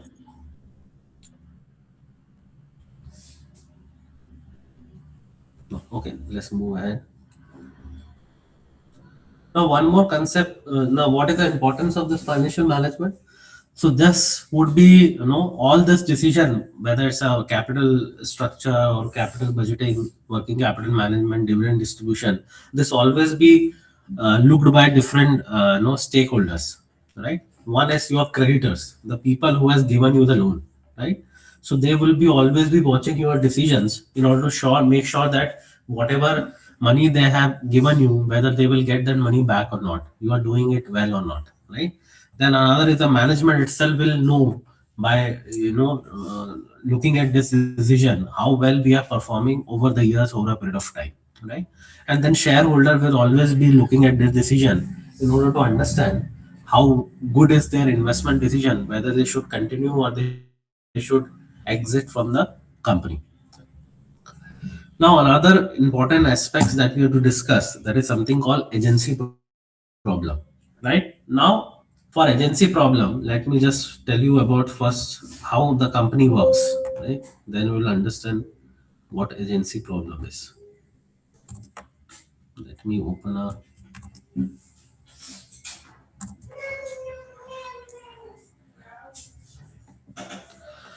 right. So there is a company, right?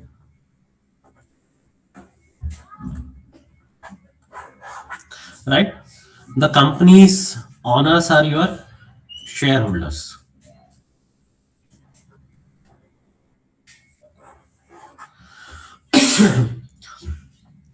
Now, company is managed by the shareholders or is not managed by the shareholders? Who manage the company? Managers.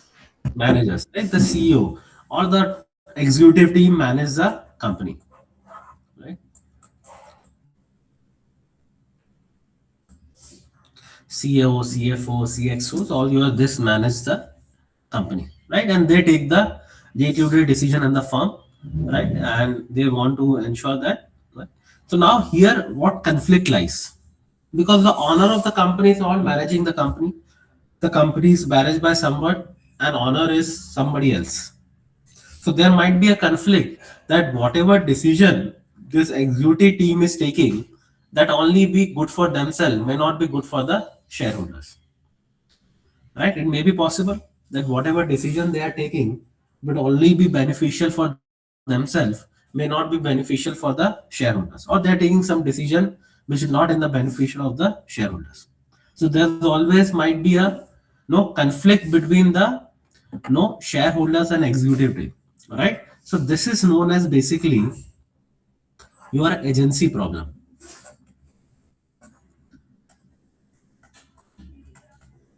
right? Because this is known as principal, right? Principal is basically the person who is the owner of the company, and they have appointed an agent to manage that particular company, that is your executive company. That is also known as principal agent conflict, right? Principal agent conflict, and this is also known as something called agency problem. That the shareholders, which are the owner of the company, is not managing the company. They have appointed a management executives or CEO or management team who is managing the company, and it may be possible that the management team or the managers may not work in the interest of the shareholders, and which leads to the problem called agency problem. Now, in order to avoid this particular problem, what shareholders can do? Any idea you have? How they will ensure that the executive team will always work in the interest of the shareholders?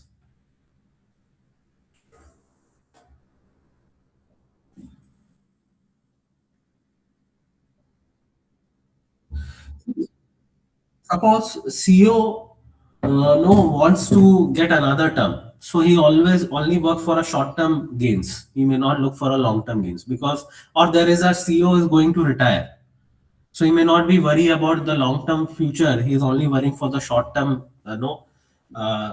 rosy picture of a company, so that his retirement benefits would be there, Or there might be a CEO who always want to have an legacy, so he will do some expansion without, he knows that it's very risky and may not be good for the company, right? So there may be a number of decisions.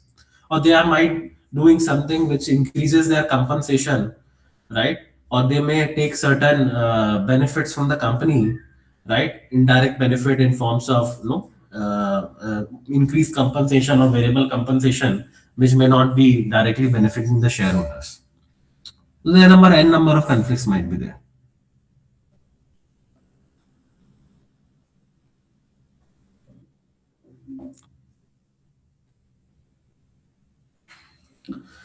So the shareholders, what they can do in order to minimize this agency problem?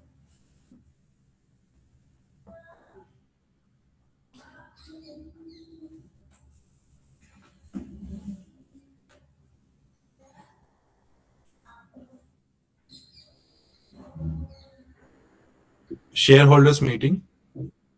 Yes, shareholders.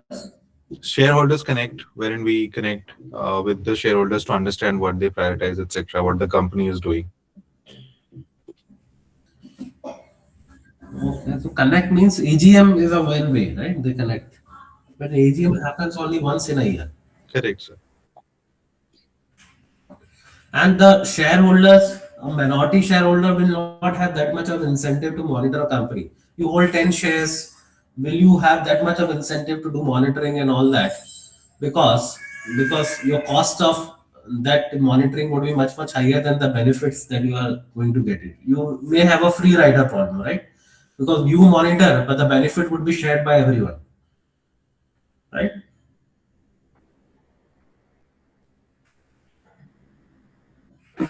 So they can give compensation to them, like Compensation to whom? like some and they can align with manager. If the manager the goal which achieved by shareholder, then they will get the compensation, the manager will get the compensation. Okay. So you want to link the compensation with the performance of the company.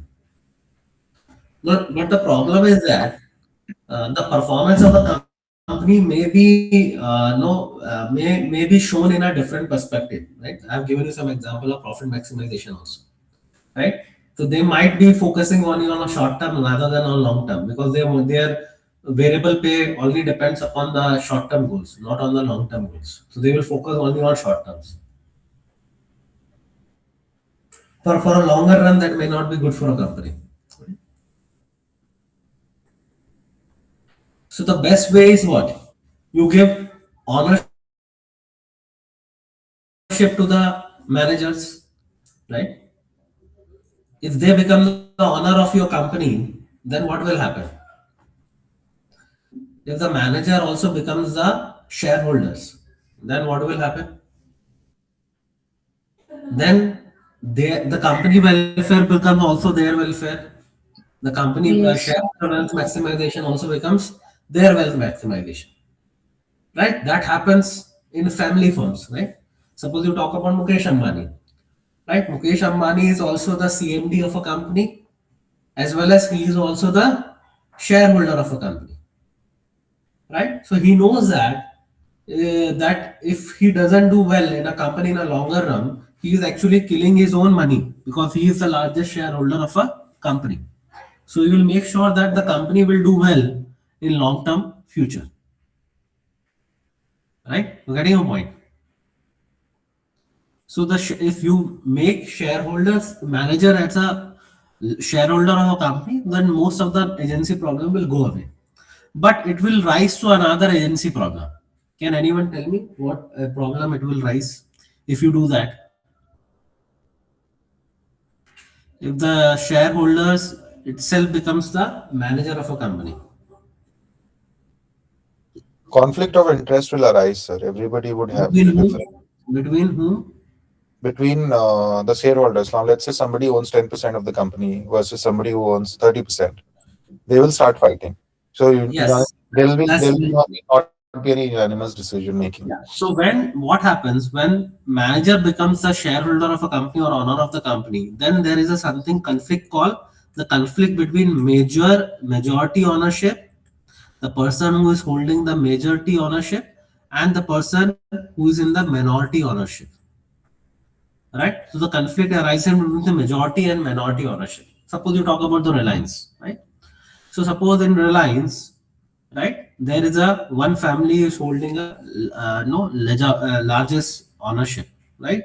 So now what happens? That company actually controls the decision also, that who will be getting appointed in the board of directors. So they put up their own family members in the board of directors, which is good for that particular family, but may not be good for all minority shareholders. You getting a point? So they might take certain decisions which is good for them, not for the all the shareholders. So there might be some conflict between majority and minority shareholders. Right? So then again there is another conflict, right? So this first conflict is known as agency problem 1 between principal and agent. Now this between majority and minority shareholder is known as principal problem, because there is a conflict between two principal itself. So there is known as principal problem, and there is known as agency problem 2. So for that, this concept of corporate governance has come in, that you appoint board of directors, right? So board of directors role is to make sure that managers works in the line of the in the welfare of the shareholders. And in board of directors also you appoint independent directors, which would be representing minority shareholders. So they always make sure that the whatever decision has been taken is taken in line with the minority shareholders, right? Rights, right? So then you have lot of then you have audit committee, then you have a different types of committees that make sure that whatever decision has been taken in the firm is according to the law and it is in the welfare of the shareholders. So for that, different corporate governance mechanism has been set up. Okay, so everyone is clear with the agency problem 1 and agency problem 2.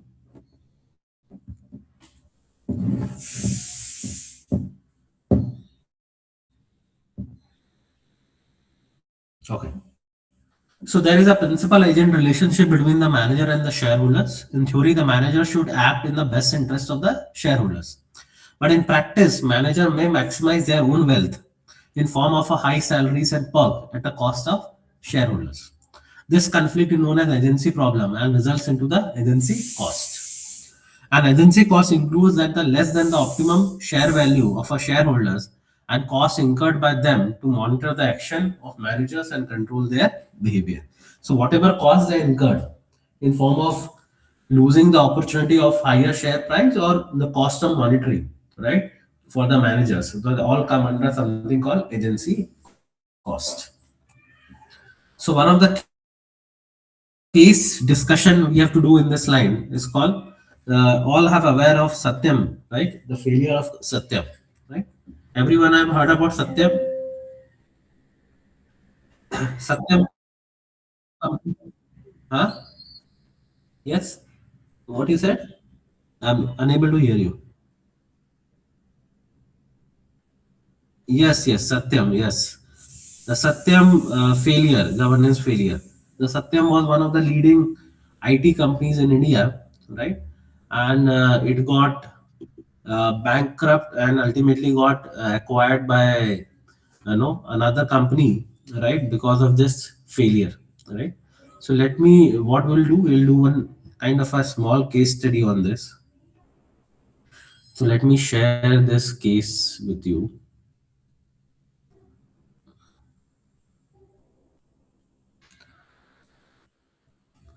And I'm also giving some questions related to that particular case.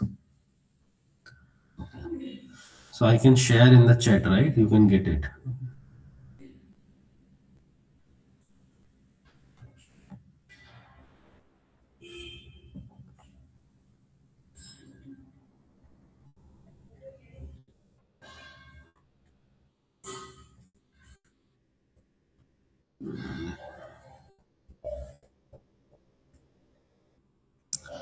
Can I attach a file here? I can't share a file to you. Over chat? No, right? Not possible. Sir, I think we can use that WhatsApp group that we have created for this communication. Okay, WhatsApp group. Let me. Vineet is here.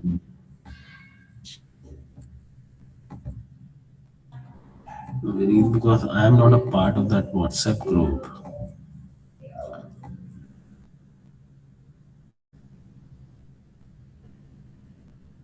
Alternatively, sir, I've shared my email ID on the chat window. In case you want to share it, you can. Yeah, yeah, I will share with you. You can just put it in the WhatsApp group. Sure. Okay?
I'll send you, Abhishek. Yeah? You can just put it in the group. Sure. Sure, I'll do this.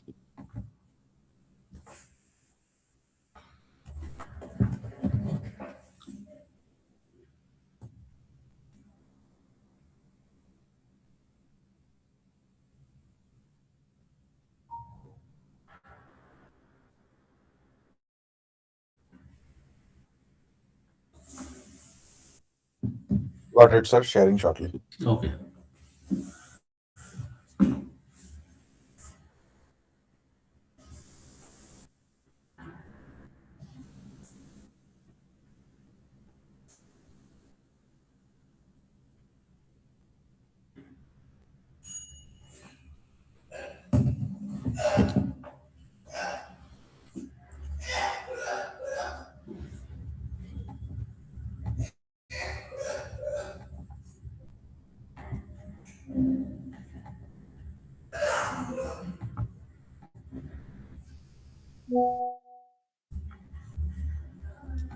It's a very interesting case.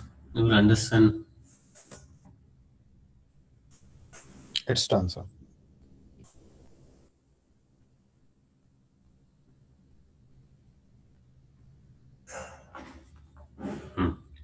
So I request everyone to just open that case and just go through it, this particular case. It's just a 7 page, right? You need not to worry much about the attachments which is there, right? But just go through this particular case.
So you have gone through it? So you need certain more time. So we're on page 6. Please Oh. allow us a little more time. Okay.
Now reading is done.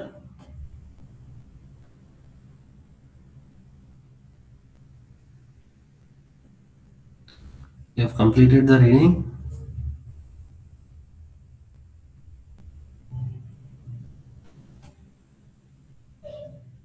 Yes, sir. Okay. Okay, now let us move to. So what's okay? General summary. Can anyone want to summarize what this case is all about? Then we'll move towards the questions. If you want to summarize this particular case, whatever you have read, so how you are going to summarize it? I think, sir, this is a sheer case of auditing negligence, wherein all three levels of auditing failed: internal, external, and board. All of them did not commit to the exact responsibilities. And in fact, government regulators also failed to check what exactly was happening. While the company claimed to have huge reserves in fixed deposits, close to 30 plus billion, it was not true, and that information was not verified using bank statements, which is required by law in India. And all of this fiasco ended up with a lot of directors resigning from the organization, and Mr. Raju Ramalingam, the owner of the organization, claiming the responsibility of all of this. In one of the statements, he explicitly mentioned that it was like riding a tiger without knowing how to get off and without being eaten. So this is like a case wherein the owner was stuck in a loop of fraud, and if he would have not done what was required, he would have been taken over by other people in the organization. So to save his interest and his position, he took all of this fraud commitments wherein he defrauded the financial auditing process. And the company who was involved in the auditing process, which is PwC, also played a huge mistake in terms of what was required to do. So it's a complete failure of auditing and internal governance in its entirety. And none of the internal or external stakeholders took out time to verify. In fact, they paid much higher price to their auditors, which was PwC, as compared to the next big competitors in India, Infosys, Wipro, TCS. Almost the rate of what they were paying for that financial year in 2008. Okay. I think very good. You summarize it very well. Anyone wants to add anything here?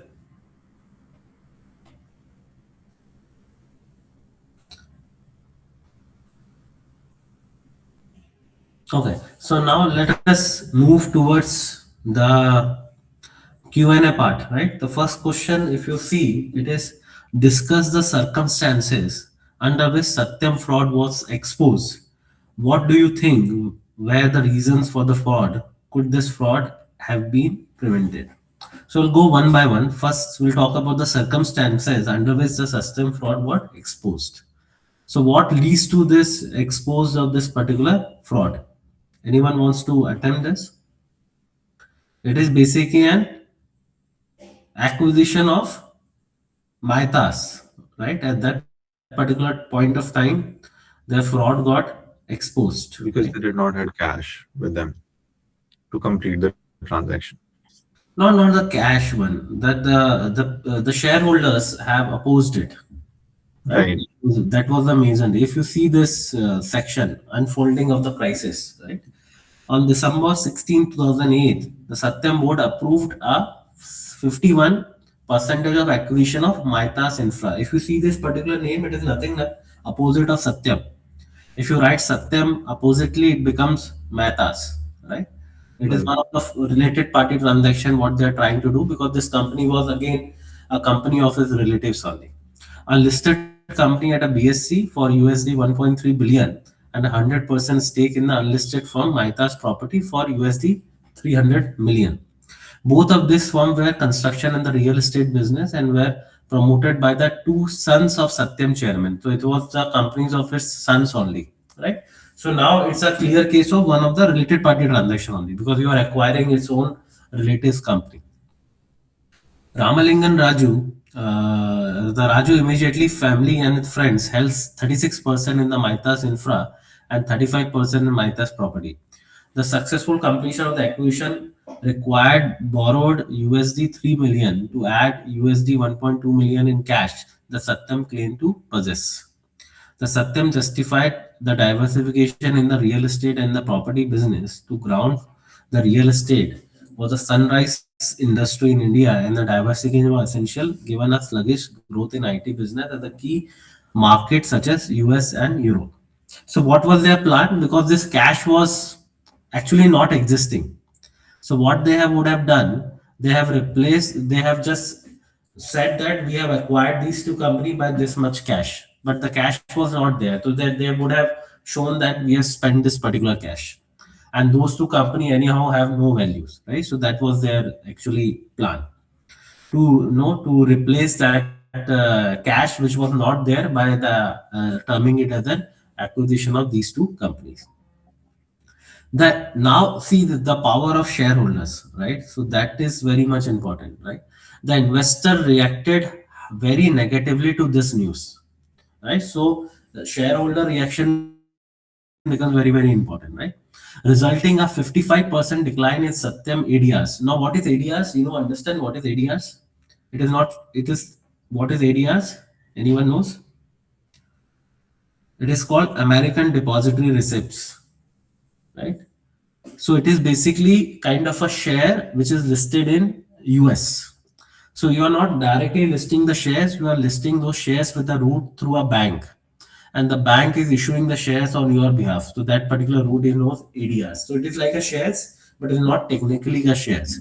So that's why it is known as ADRs, American. And there are two types. One is ADRs, one is GDRs. GDRs are Global Depository Receipts and ADRs are American Depository Receipts. Okay. So this is American. So means which clients have reacted? The US clients who have bought this ADRs, because this ADRs have listed in US market, and this ADRs have actually declined in price by 55%. Means US investors have reacted very negatively. Following stiff resistance from the investor in general, institutional investors in particular, Satyam called off the acquisition on December 7, 2008. However, this not pacify the negative sentiments, and the share price fell by 30% in the Indian buyers also. The Indian market also, it got fell by another 30%. Given a significant related party transaction involved, that was I am mentioning is a related party transaction. The investor media also start raising doubt over the company corporate governance practices at Satyam. To restore investor confidence, Satyam scheduled a board meeting to consider a share buyback on December 29, 2008. On December 23, the World Bank suspended Satyam for 8 years from doing any business with itself on the ground that Satyam was offering a bribe to the World Bank staff for obtaining a lucrative contract. So again, so it was multifold, right? Then again, World Bank also cancelled the contract with further give more negative sentiments to the investors. While Satyam no denied the allegation, the share price continued to fall, and on December 26, Mangalam Srinivasan, an independent director since 1991, resigned, taking a moral responsibility of not opposing the acquisition decision in writing.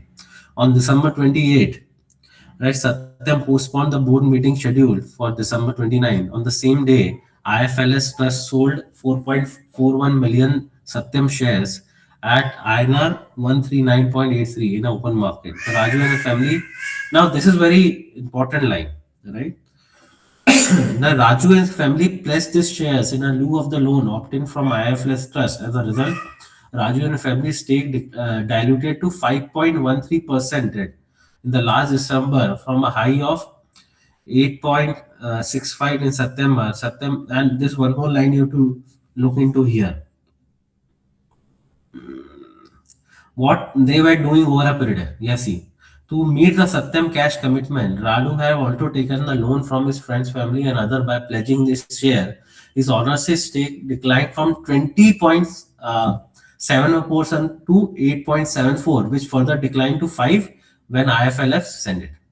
So he was over a period of time, what he was doing, he was decreasing his ownership also in the business.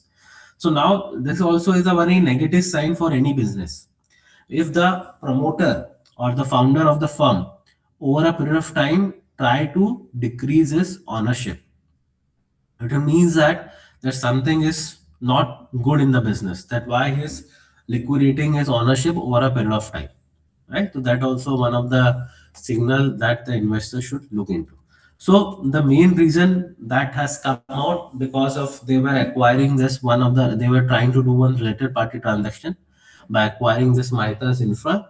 which further got negative sentiment by the shareholders, and then further independent director also resigned. World Bank have also cancelled their contract. So further it leads more and more issues, right? And in the midst of disaster, then one whistleblower, right? That is the former senior executive of the Satyam wrote an anonymous mail to the one of the board members, and email had detail about the financial irregularities fraud of Satyam. Then one of the whistleblower have come up and he have mentioned about all the irregularities that was happening in the on the Satyam.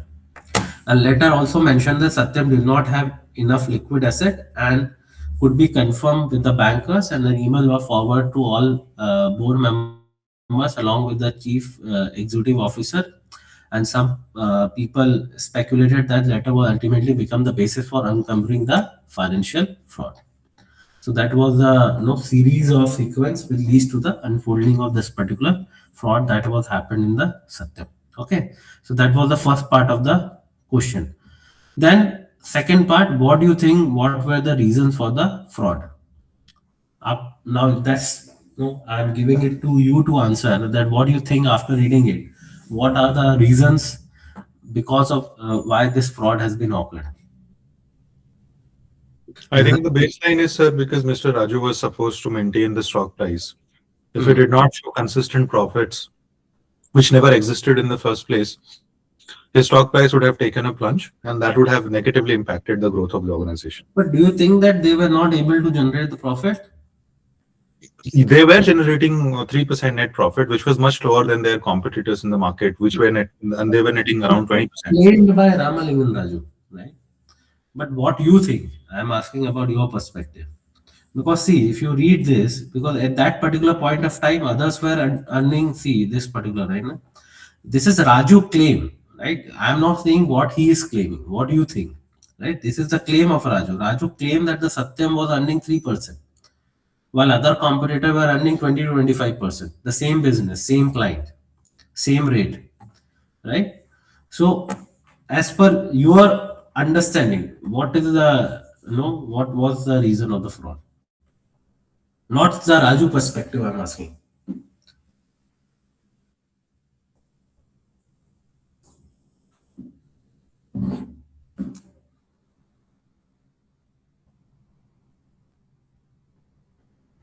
Yes, anyone? What are the reasons of this particular fraud?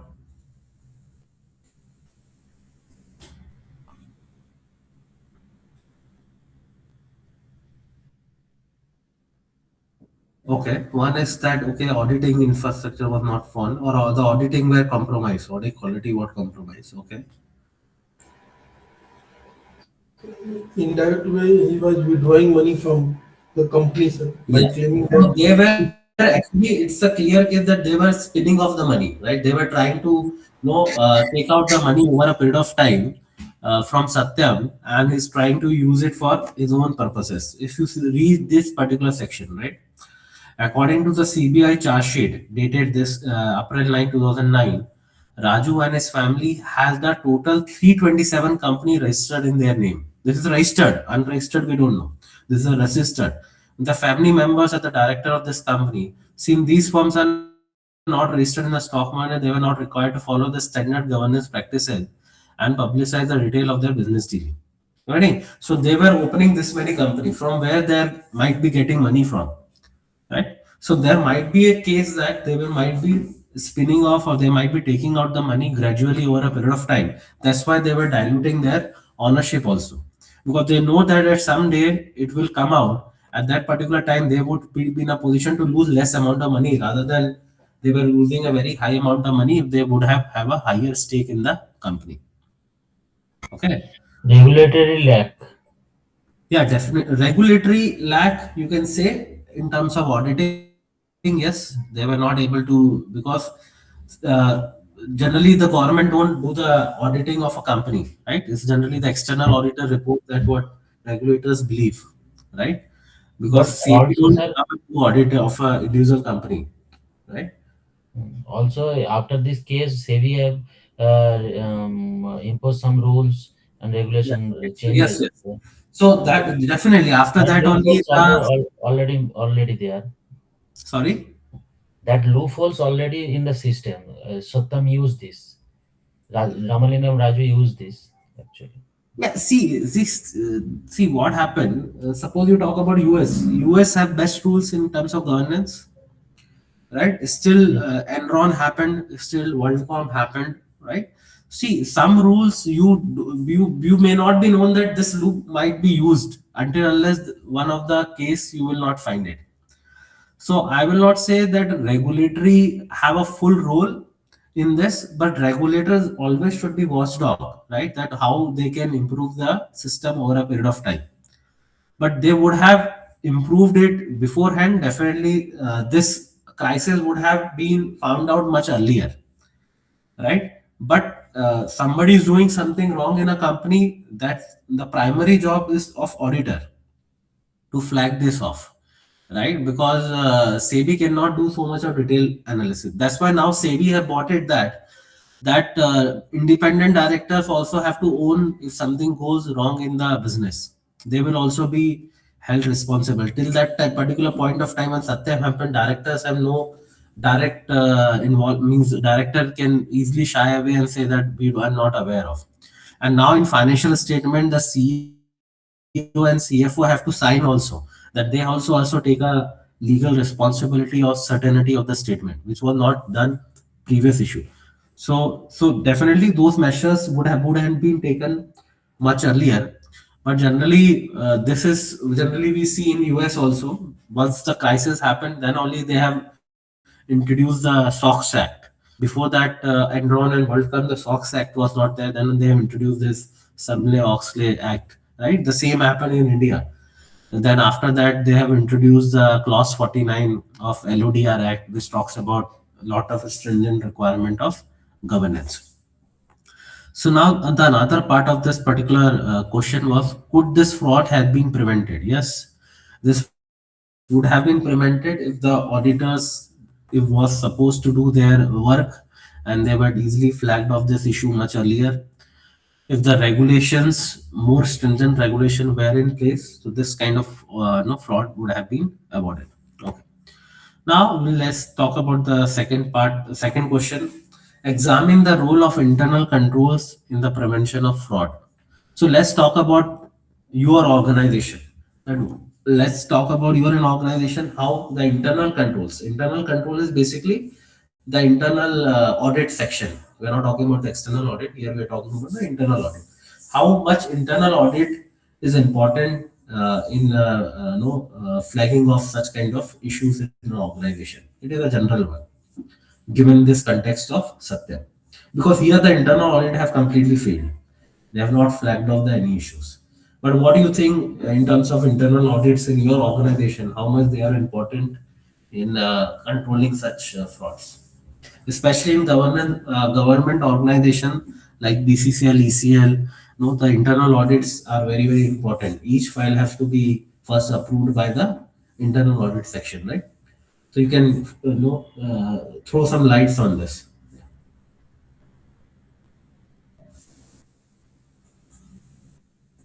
Then what do you think internal audit, how much internal audit is important in your organization?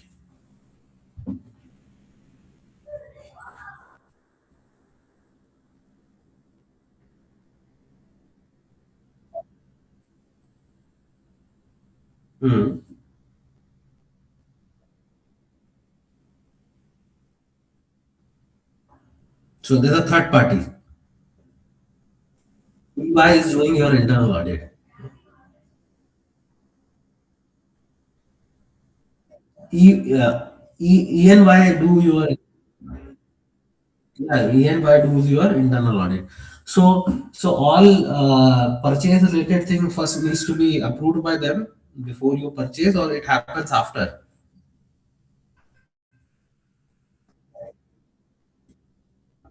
Okay, after. Okay. Anyone else?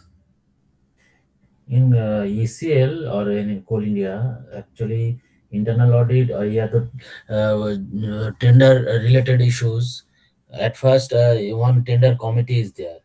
This is interdisciplinary department, and they are technically, financially, assess them, then approve. Okay. And So first, generally,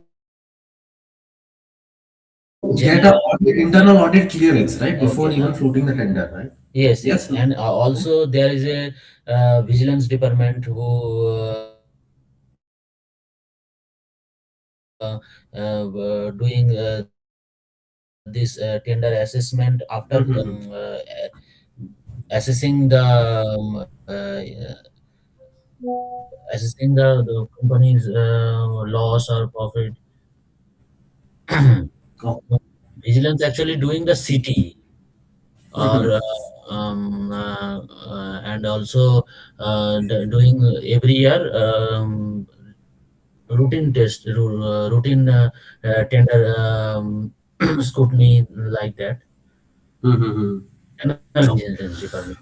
So in And they each flag, organization, they flag, in they each flag organization, and this is Coal India actually.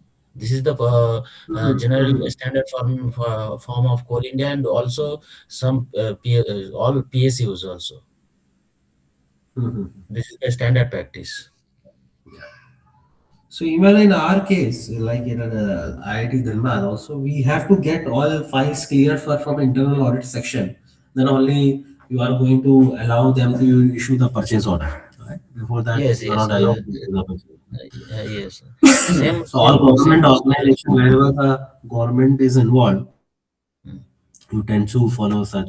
And even in private organization, that's what he mentioned, that internal audit sections are also sometimes managed by external audit, or basically each organization has some internal control, internal audit section, which first is a preliminary check for making sure that all things are in line with the rules and regulation which is being mentioned.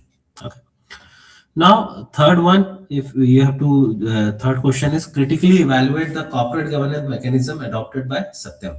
Okay, so we have to basically comment upon their corporate governance mechanisms, what they have currently adopted at the time of crisis. So, what do you think about the corporate mechanism practices? They were all sound, or there were some lagging? They were lagging somewhere. What do you find about the corporate governance mechanism?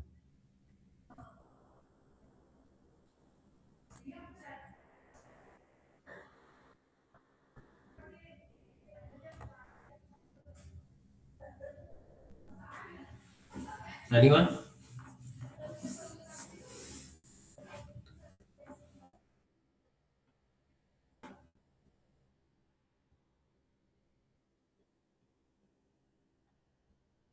If you read even the second paragraph of this particular case study only, right?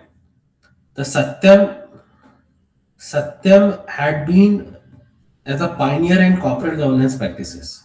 Satyam won the Golden Peacock Global Award for Excellence in Corporate Governance given by the World Council of Corporate Governance in 2008, just 3 months before the scandal. Satyam also won the Golden Peacock National Award for Excellence in Corporate Governance in 2002 and was rated as having the best corporate governance practices by the Investor Relation Global Ranking for 2006 and 2007. Right? So, what this indicates?